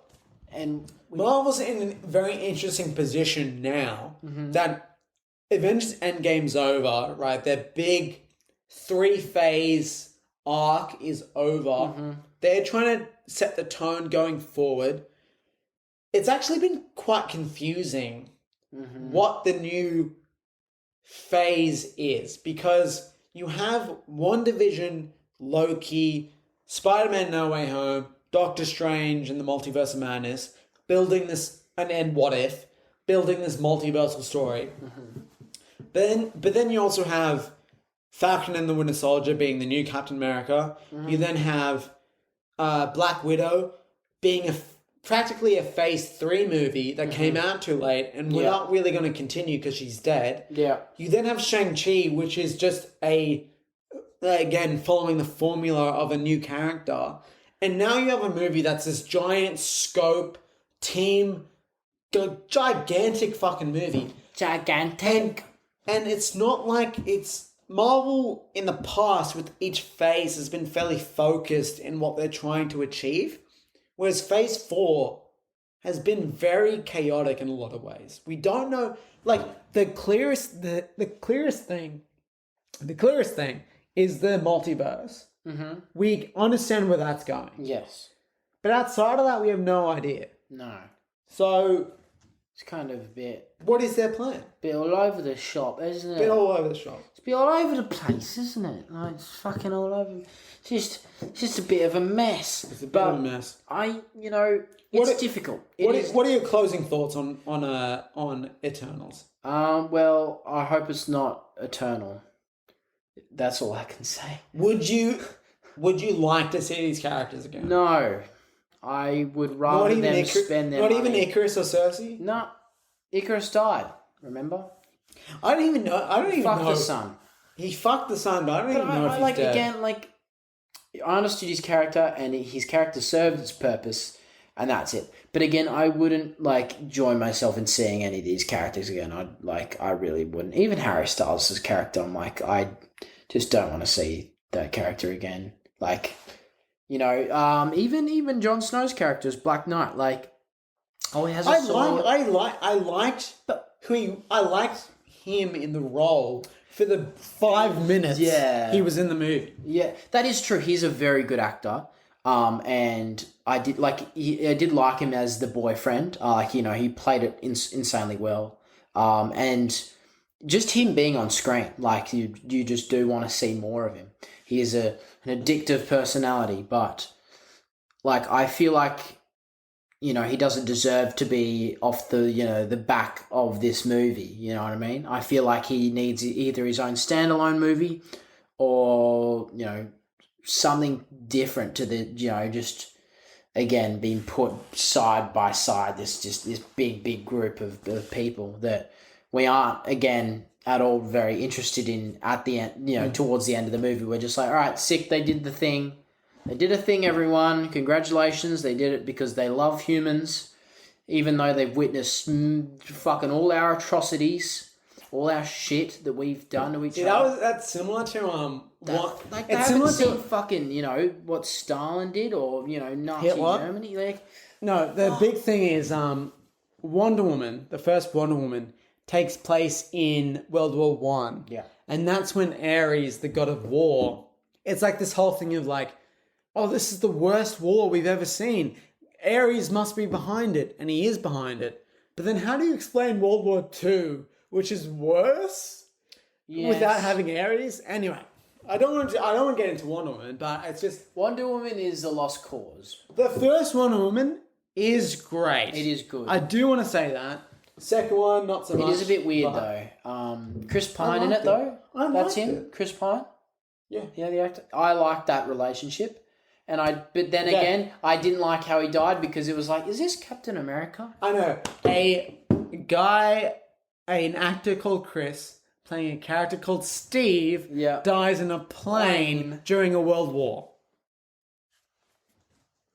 Which movie am I talking about? He crashes it. He has to crash it, and he's on the radio. No, to his- he doesn't crash it. He gets blown up in the No, sky. but my point is, he has to fly it away, and he's talking to her, and he's about, I have to fly this thing. Anyway. I can't. We must move on. Yeah. What are your final thoughts? Final Do you- thoughts. I don't okay. want to see this again. Worst Marvel movie ever. Because that's what critics are saying. Critics are saying worst Marvel movie ever. Worst Marvel movie ever? Look, no, it's not the worst Marvel movie ever because I would say mid-tier. yes, mid tier. I would definitely say mid. It had the potential. I'll say watching it had the potential of being an S tier. It just fucked up so much. Yeah, Because of how big it was. yeah, it was. And that's it. That's it. Yeah, they'd shitting off more than they could poo. But And yeah, what? Do you eat your own poo? no, it's just a saying. But anyway, Okay, well, closing thoughts. closing thoughts. If you want to see this movie, see it. If you want to see a movie that's like this, Yeah. watch Zack Snyder's Justice League. Yes. It's better. It's better. And yeah, that's really it. That's really it for this movie. Like, Okay, I think there's nothing. so we'll move on. Now, I'm going to go from... Oh, also, sorry. Oh. Closing thoughts. Yep. Earmuffs. Oh! In the movie. Yes. The gay black dude has a child, and he says to that child when they're talking about their hero things of like, back in 5000 BC, he says to his child, earmuffs, and his child goes like this. That is taken from a movie very close to my heart called Old School. Is it? Is it very close to Yes, that? it's insanely it's pretty funny. One of the It's a good fucking movie. best movies ever. Where Vince Vaughn does the exact same thing. Where he's like to his kids, "I just say earmuffs to my kids, and I can swear and do whatever the fuck I want." And it's hilarious because you have this scene where, like, one of the characters swears, and he's Well, no, do it to me. I swear. No, tell me email. Oh, earmuffs. Cock balls. That's this. And I didn't hear any of that. Yeah, exactly. You didn't hear any, and that's the whole. But yeah, that's what I had to take away from that film. So, in conclusion, In conclusion, the only thing you took away from Eternals was you think they copied Old School starring Will Ferrell. Will Ferrell, Vince Vaughn, some other dude. They're Luke Wilson, Owen Wilson's brother. Yes, yeah, who's now all fat, I think, or maybe not. lost I it. don't know. I can't remember. Anyway, my closing thoughts are: it's too big for its boots. It's too big for its boots. That's all I'm going to say. Too big for its boots. Too big for its boots. Yeah. This movie could have been. Honestly, I reckon it could have been a 9 out of 10. Mm-hmm. But it bites off more than it can chew, and it just gets bogged down in too much shit, explaining shit. Shit not more than it can chew. But at the same time, I don't think it deserves its Rotten Tomato score at all. No, I feel like it needs 75. I'd say it's a 6.5 out of 10. Yeah, 6.7. That's oddly specific. Well, that's my rating. We're gonna, since this is such a special episode because we're here together, which is a rarity. This is the first one. This is not fake. Where there's no strings. There's no strings attached. Yeah. There's no strings on me. Yeah. That's Avengers Interval. There's no strings on me. That's an Avengers reference. We're going to go through Rotten Tomatoes' score of Marvel movies and just see, do we agree? Do we agree? Yeah, let's see. So, number 1, Black Panther. Mm-hmm. I actually agree. What did it get? 96%. Yep, 100%. So, the only issue with Black Panther is that the third act fight scene is pretty wonky. Is pretty because again I mean it's been talked about because the CGI is so bad. The CGI is very bad because it was it rushed or something like that. But other than that, I think they must have changed it last minute or something because it just wasn't to the normal standard. It was so bad. But every other aspect of the movie is so good that I'll forgive it. Yeah. Because in all of these Marvel movies, the third acts typically aren't great. They just get the job done of being a fight scene and that's it. So even though this is one of the worst third acts, everything else is so good about it that I think Black Panther is probably my favorite Marvel movie just because it's so good. The director Ryan Coogler. Have you seen Creed? Yes. Creed is fantastic. Ryan Coogler is a fantastic director. Michael B. Jordan. And also... He's actually very good. Also, rest in peace, Chadwick Boseman.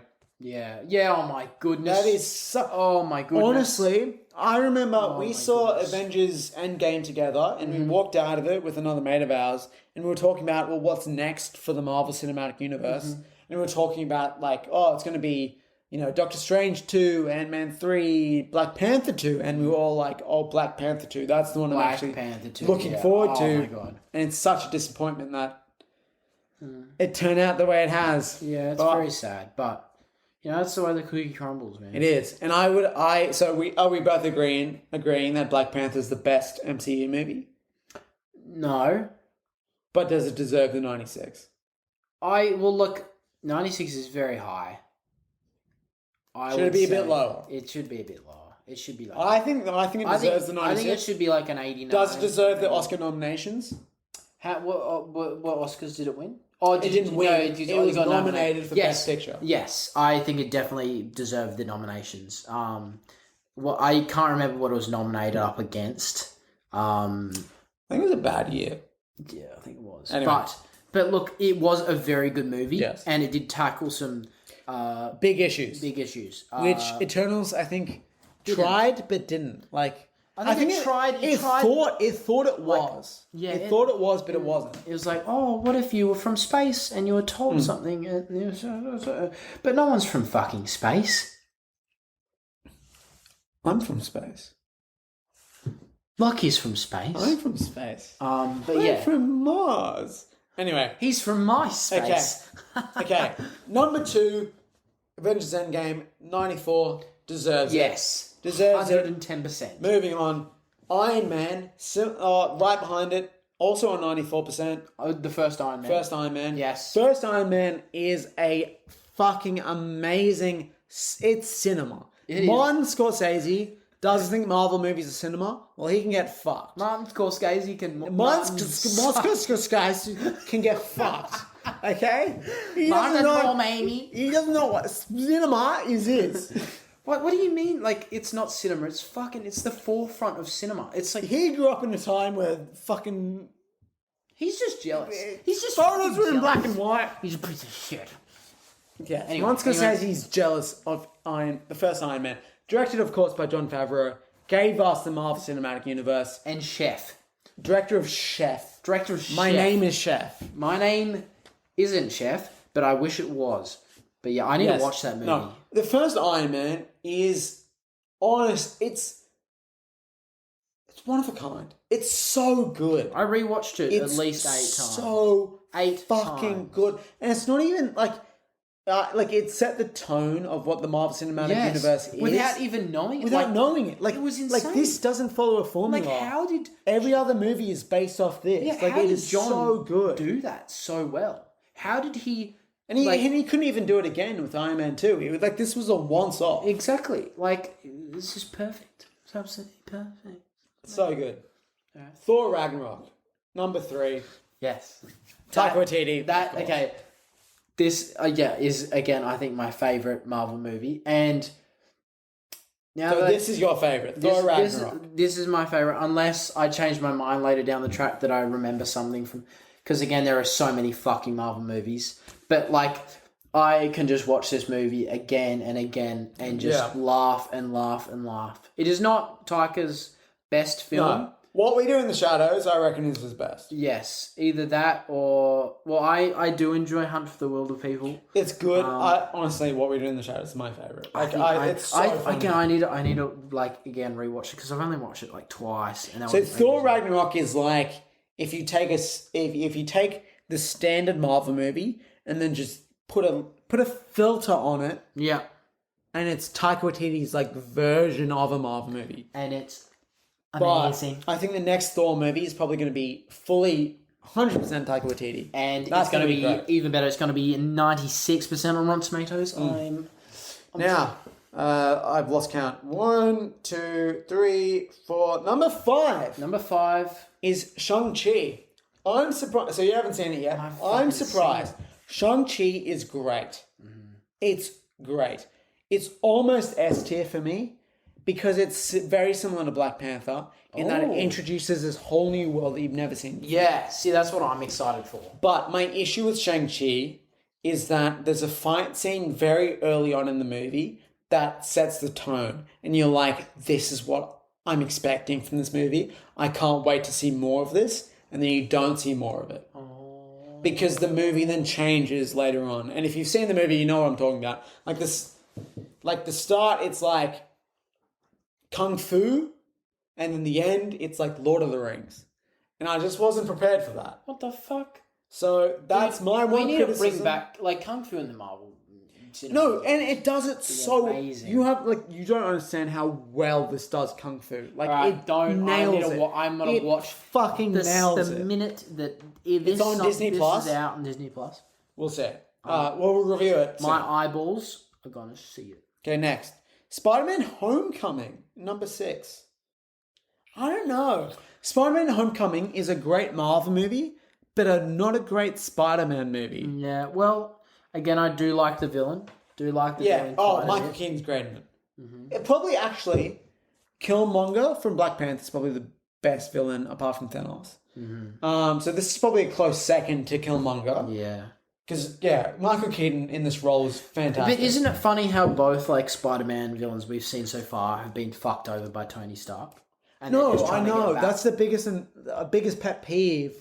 And then, like, the Spider-Man is just picking up. Now, this is the first fucking Spider-Man we will have where it's actually, like, where... You know what's worse? Spider-Man No Way Home. He's now versing the other Spider-Man's villains. So he actually does... Because it's the multiverse. It's just the multiverse. So he's never had a proper villain. That's actually been like, I hate you, Peter Parker. It's all just been like, I hate you, Tony. Who's this spider dude? Yeah. What the fuck? Who's this guy? I agree. I think that's a big oversight. So, I think Spider-Man Homecoming is a great movie, but it's not a great Spider-Man movie. I rewatched the first Spider-Man the other day. It is so good. Like, there is no superhero movie that just turns into a horror movie in the third act. Mm-hmm. Just for the fun of it. Wait, which one is this? The first one. When he's fighting Green Goblin. Yeah. In that dilapidated, warehouse. Oh, my God. It's terrifying. Yeah. There's no movie like that. No superhero movie like that. And I feel like that's what, again, that's what we, like as humans, seeing these, super people have these human fears and stuff and deal with it. No, Tobey Maguire's Spider-Man is terrified in that scene. Oh my God. And then it kind of, Spider-Man 2 and 3 after that, just what in the fuck? Spider-Man 2 is great. Spider-Man 3 is awful. Oh my God. But it is funny just rewatching those back and just being like, wow. This was acceptable back in the day.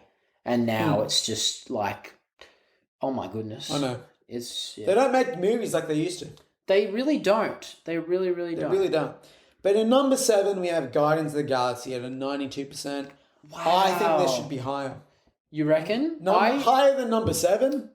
I think so. I think it should be up there with Thor Ragnarok. Or even above Thor Ragnarok, honestly. I think Guardians of the Galaxy is better than Thor Ragnarok. Yeah. Because well, again, this is... Thor Ragnarok introduces all these characters so well. Sorry, it's not Guardians of the Galaxy. Sorry, Guardians of the Galaxy introduces all these characters so well. Picture this, right? And the filter is, I feel like, stronger. Yeah. Picture this, right? Mm-hmm. You grew up reading, instead of reading Spider-Man or Batman like a normal kid, You'd read porn. you read, not porn, I mean, James Gunn's a little fucked up. I'm sure he's probably watched a lot of fucked up porn. But...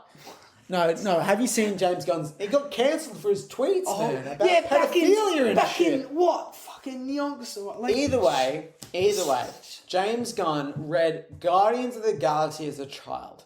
That's fucking insane. No one does that. Yeah. He's weird, and he made a movie that's weird. Yeah. And it's great because it's not weird. It's a masterpiece. No, but it is strange. Well, it is It's a strange yeah. movie. It is strange, but like. Then again, it's crafted so well. It's great. It's a masterpiece. Yeah, honestly, Guardians of the Galaxy is one of my favourite movies of all time. 2014, great year for movies. Kingsman and John Wick and Guardians of the Galaxy came out. I mean, I didn't see year. John Wick when it came out. I saw You it. didn't? I saw it on, I think, 2016. I just found it on I watched John Wick in theaters. And Oh my god, you're so lucky. It was so good. I Anyway. watched it. Yeah. I think number 8 we're on. The first Avengers. Hot take. After rewatching it, it's not that good. I remember seeing it in cinemas, and I remember I was sitting next to my mum, and I was like, oh, "What's going to happen? Oh, what's going to happen?" Yeah. And I was like, it was insane when it came out. It was insane. Seeing all these characters come to together. me, in hindsight, it's like a shitty episode of a TV series where it's a crossover episode. Yeah. I don't like, in hindsight, honestly... I did like seeing Loki go to work, though. Of course. Like, seeing Loki And seeing just the be Avengers join together for the first time, Yeah. fantastic. Mm-hmm. But in hindsight, I was rewatching it to, for the Infinity Saga to get into Endgame Yeah. a few years ago. And I put on the first Avengers, and I was like, this movie is shit. Like, it's not good. Honestly. Rewatch the first event. This is a hot take. Lucas may not agree. Rewatch the first Avengers movie. I don't think it's a good movie. It's poorly directed. The cinematography isn't great. It looks like a TV show. The acting isn't great compared to what they become later on. That is true. Yeah. And the dialogue is so generic. It's like comic book writing just written from the page. And it's like, no, this is a movie. It should have movie dialogue. Anyway, I think the first Avengers isn't actually a great movie. In hindsight, I really don't like it. I've gone a bit harsh there. No, it's a hot take. No, honestly, thinking back, with that comic written like a comic book, there are some scenes, that now I'm thinking back. The scene with it all around the staff is awful. Honestly bad. It's written poorly.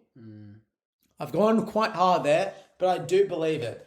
Honestly, I know a lot of people that when they watch the first Avengers movie, they skip the first hour. Really? Because they just want to get to the good parts. Yeah. If you're doing that to a movie, then it's not a good movie. That's not a good movie. And that's like eating the last half of your sandwich because you're like, well, that's a good... You waste a fucking full sandwich, That's not how you should eat a sandwich.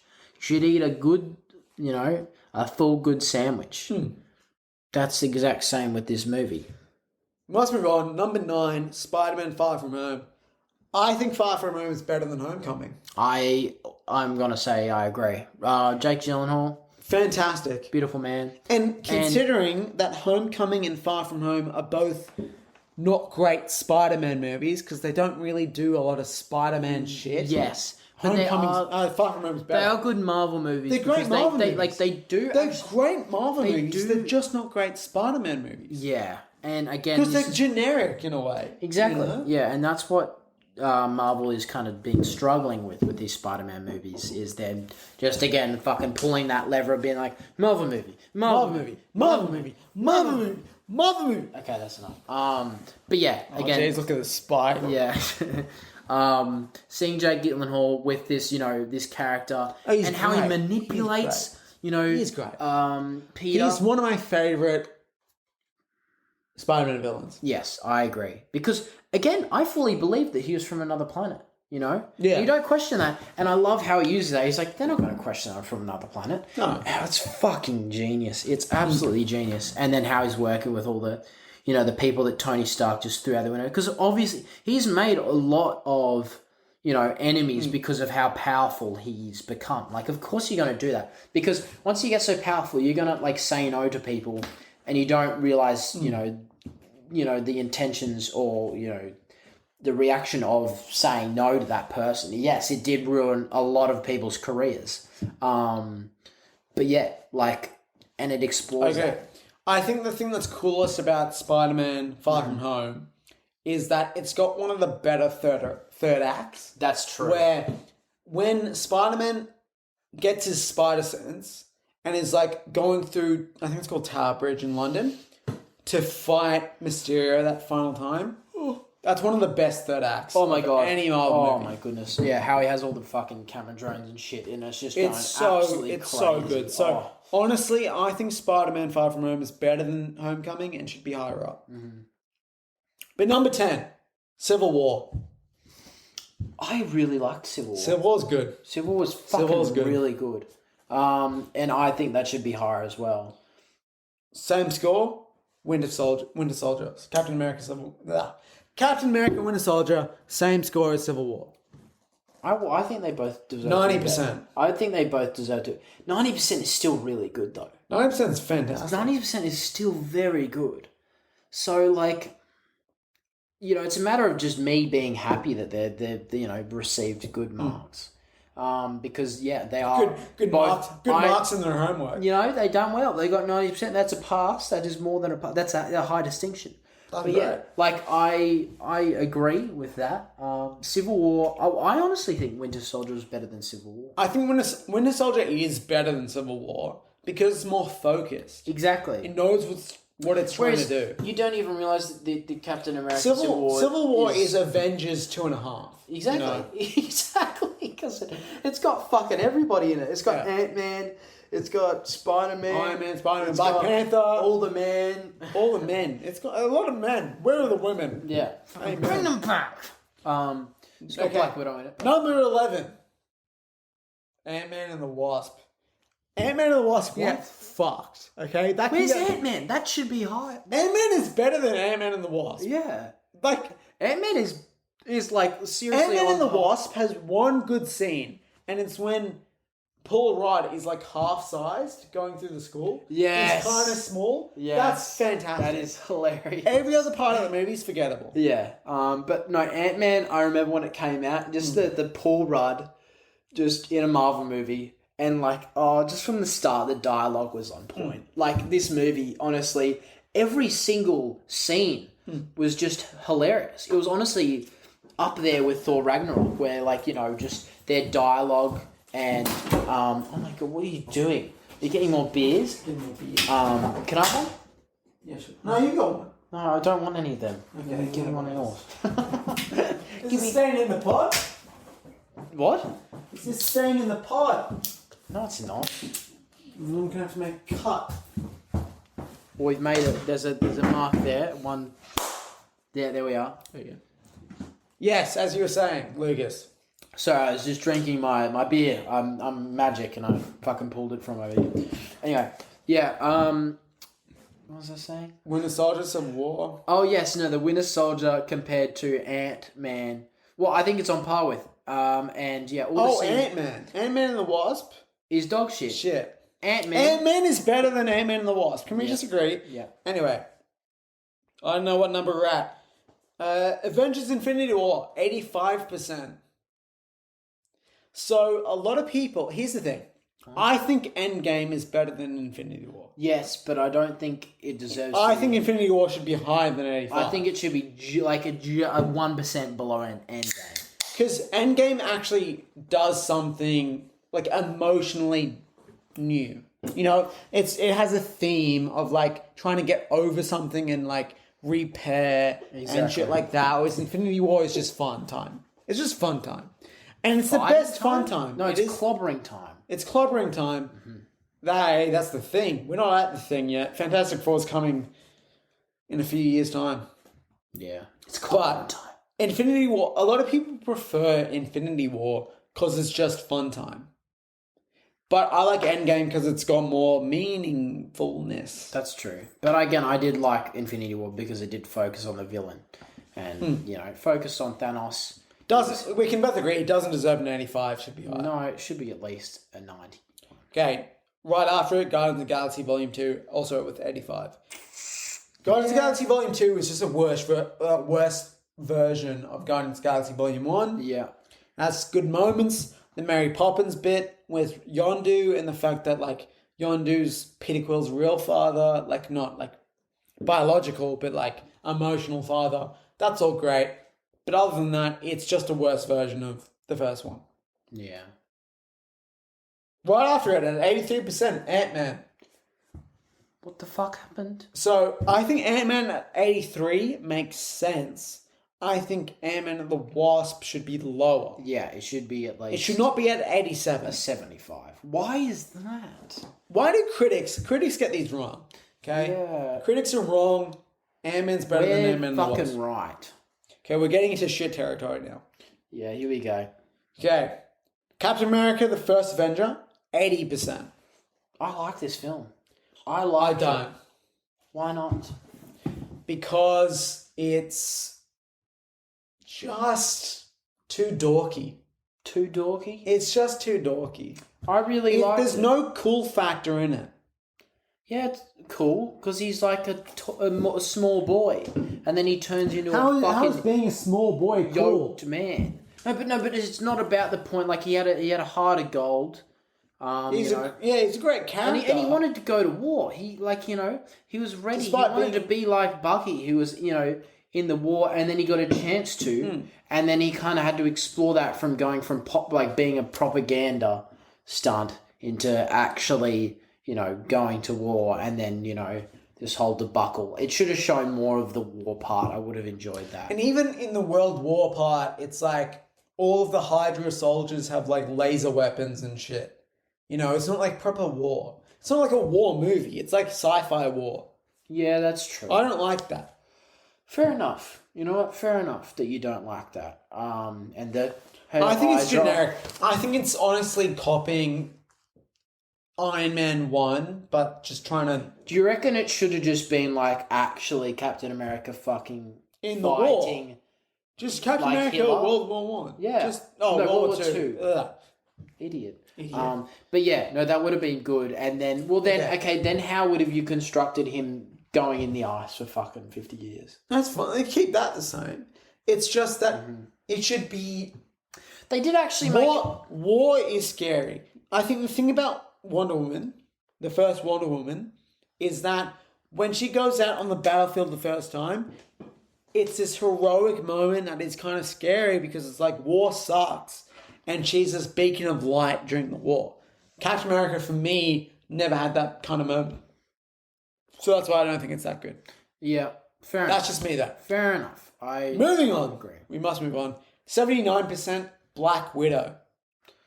I think that's fair enough. Should it be that low, though? Think about all the shit. Is it worse than Ant-Man? Is it worse than Ant-Man? Well, it's not as funny. I'm not like... I think Ant-Man... I'm not very... I think both Ant-Man on this list are too high. I think the first one was really good. I really enjoyed the first one. First one's funny, but is it anything new? It's just Iron Man, but funny man. Yeah, you're right. You are honestly right. Right? Whereas Black Widow is trying to be a spy movie. It's trying to do something different. You're right. And you are right. It's just not done... It's not amazing. Insanely well, but... But it should be higher than the Ant-Man, right? You're right. Okay, right under it, Iron Man 3, 79%. Iron Man 3 gets looked at poorly because Iron Man is not in the suit. He's not in the Iron Man suit for very long because he's made a fucking 3D weapon or some shit. I can't remember. Like he 3D printed a gun or some shit. Or whatever the fuck. You know what I mean? He wasn't in the Iron Man suit. But I like that. I like that he was, You know what's great about Iron Man 3? What? The skydiving scene. Where they're all falling out of the plane. Oh, and they're like, do you know that monkey game? I just want you to Because they did that for real. That was kind of cool. And it looked sick. It did look very good. I think Iron Man 3, directed by Shane Black, who's a fantastic director. Yeah. I think this is too low on this list. I think people hate it because of what they did to the Mandarin, who's just the British actor called Trevor. That was like I wish it was kind of a terrorist group. Yeah, because fucking what's the other guy's name? Pearce. Guy Pearce. He's amazing. Guy Pearce is great in Memento, but I don't know if I've seen him in anything else that's good. I think he's a really good actor. I only like him in Memento. Yeah, I think he's a very kind-hearted man. I've seen him before. Well, we must move on. Like that's Thor: The Dark World. Big jump from Iron Man 3, 79%. Yeah. Thor: The Dark World, 66%. I see. That's a big jump. That's a big jump. Thor: The Dark World is one of the worst Marvel movies. I think I saw that in cinemas with you. I think. Yeah. Yeah. It's boring. It's very boring. It's just boring. That's the only issue. I don't think I've seen it since cinemas. No. Because I've had no desire to watch it. No, I haven't. Even though Tom Hiddleston is so good, that doesn't compel me to watch this movie. No, yeah. I mean, and he is very good in that. He's very good as Loki. Again, like he fucking makes, he fakes his death. And yeah, like that's the only real good part of that entire movie. There's nothing else. There's literally nothing else about it. I must say, I did slightly forget 79% Captain Marvel. Should be lower. It's tied. Yes. Captain Marvel is tied with Black Widow and Iron Man 3. Yeah, look, it should be lower. Should be lower. It's not on par with Black Widow. Honestly, in my opinion, Captain Marvel is the worst Marvel Cinematic Universe movie. Yeah, it's terrible. It's absolutely terrible. Purely because, well, no. I missed a bunch here. I fucked up. I reloaded the page. I got it wrong. Okay, so Black Widow. How do we get this wrong? Black Widow, 79%. Yeah. Captain Marvel, 79%. Yeah. Doesn't deserve it. Yeah. Iron Man 3, 79%. Yeah. So they're all on 79%. Yeah. Thor, the first Thor, 77. I mean, it did introduce all of Thor's mates that we never saw ever I think again. the first Thor's alright. It is alright. I think the first Thor's alright. And I think it maybe deserves like a tiny bit higher. It is different. It's not a straight superhero movie. Yeah. It's trying to be. I watched it because I actually had never seen it before. I watched it and just seeing how like far this character had gone was just amazing to me. To be like, wow, he's gone a long way. Like seeing his dad and his mother from this to Ragnarok and then Infinity War and Endgame. Like, holy mother of God, he's turned into a fucked person. But I love that. I think the first Thor is underrated. I think Thor: The Dark World is shit, but the first Thor is alright. Anyway, below it at 76%, Age of Ultron. What? It's not that good of a movie. Hot take. Again, I shat on the first Avengers. Yes. This is better than the first Avengers. It is, but that's my point. It's the first movie, but done better. Yeah, exactly. And that's what you're looking for. Like, the villain's better, because... Loki versus Ultron. True. But, like, I mean... the story is better. Ultron was, like, more scarier. Like, I feel like he was definitely, like... Well, because Loki, at the end of the day, is just a Thor villain. Exactly. Whereas Ultron's an Avengers villain. Exactly. That's my point. And that's when, when he got the fucking rock, or whatever that town, that Russian town. Sokovia. Sokovia.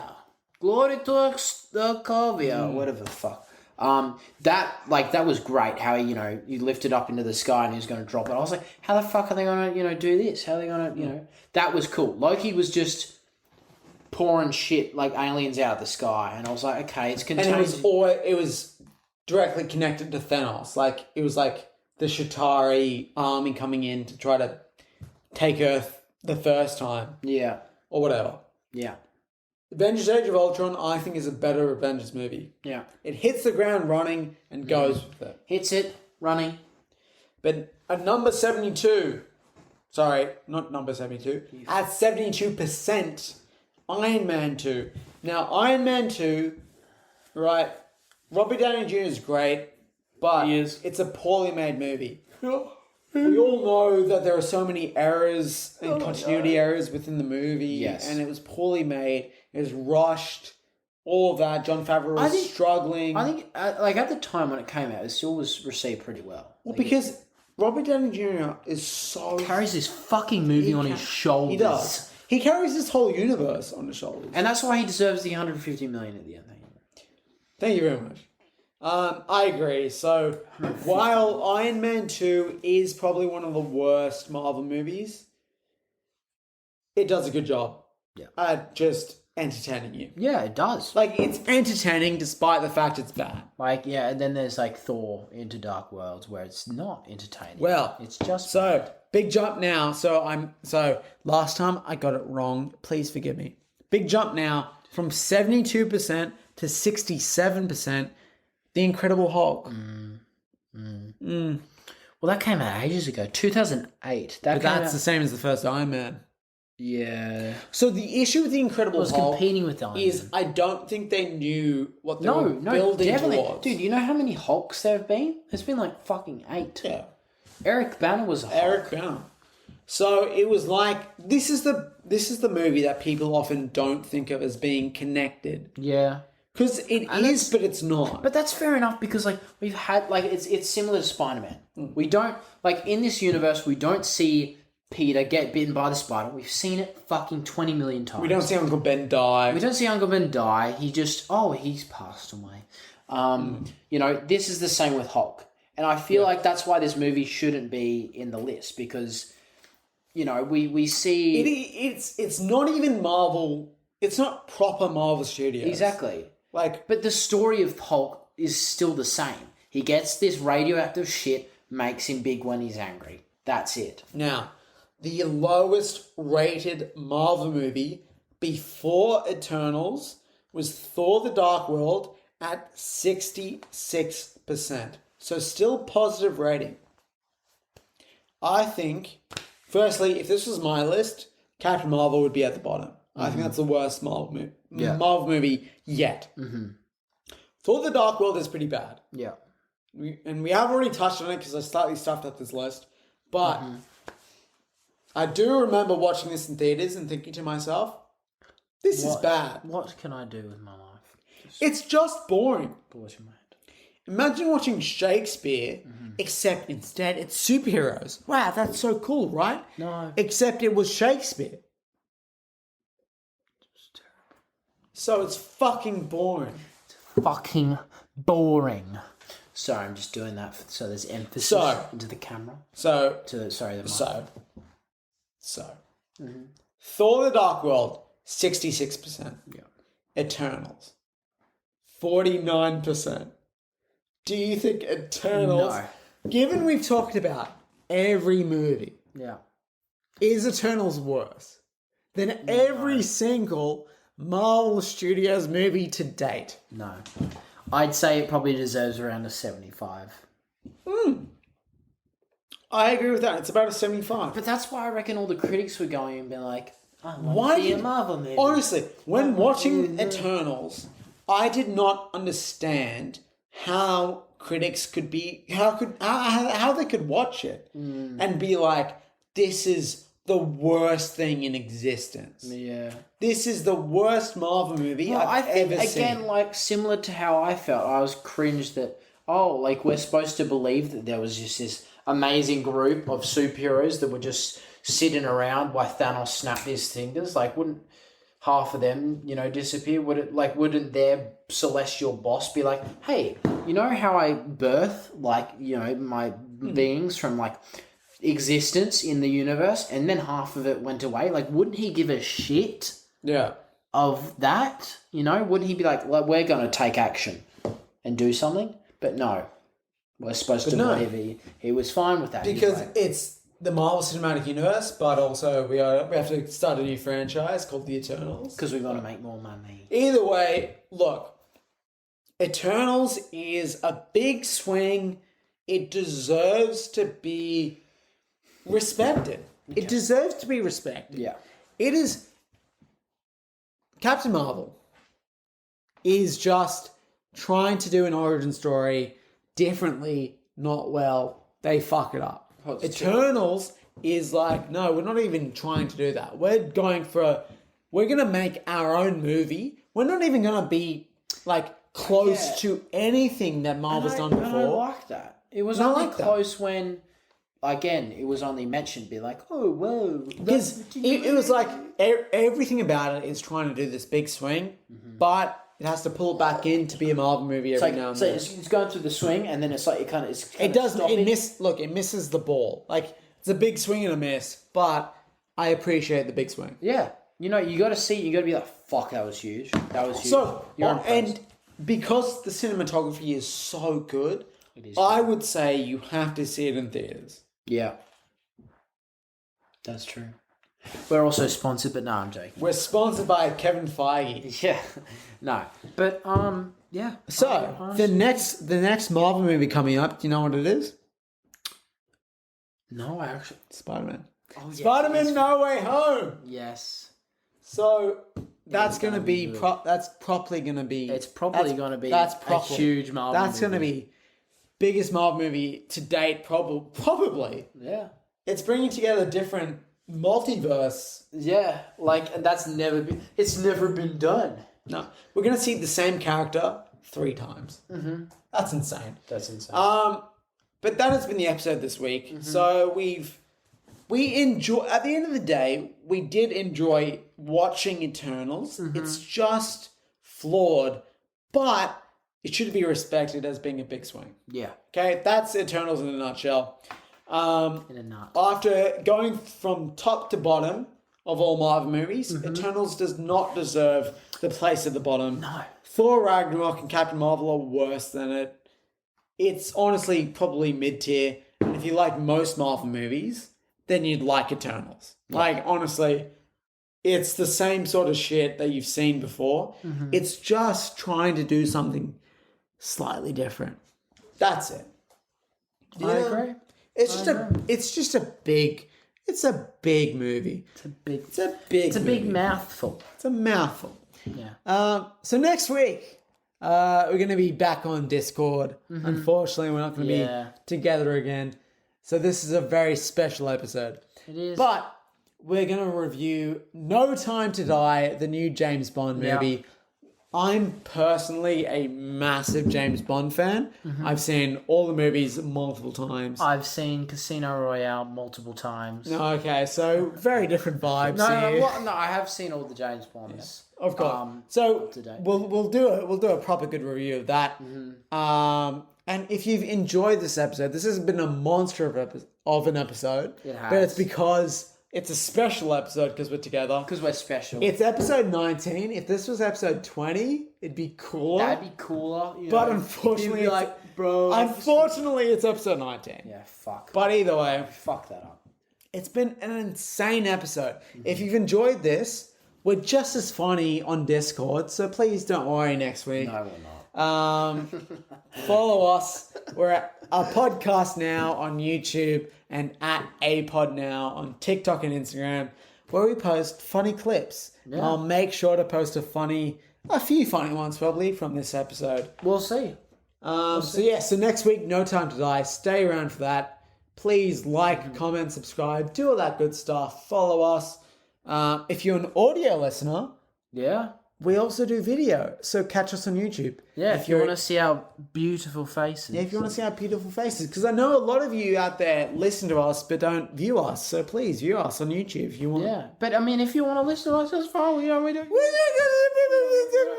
That's probably made them fucking hate listening to us now because you made it so... Thank you very much for watching. We'll catch you next week. Honestly, thank you so much. Good night. Love you.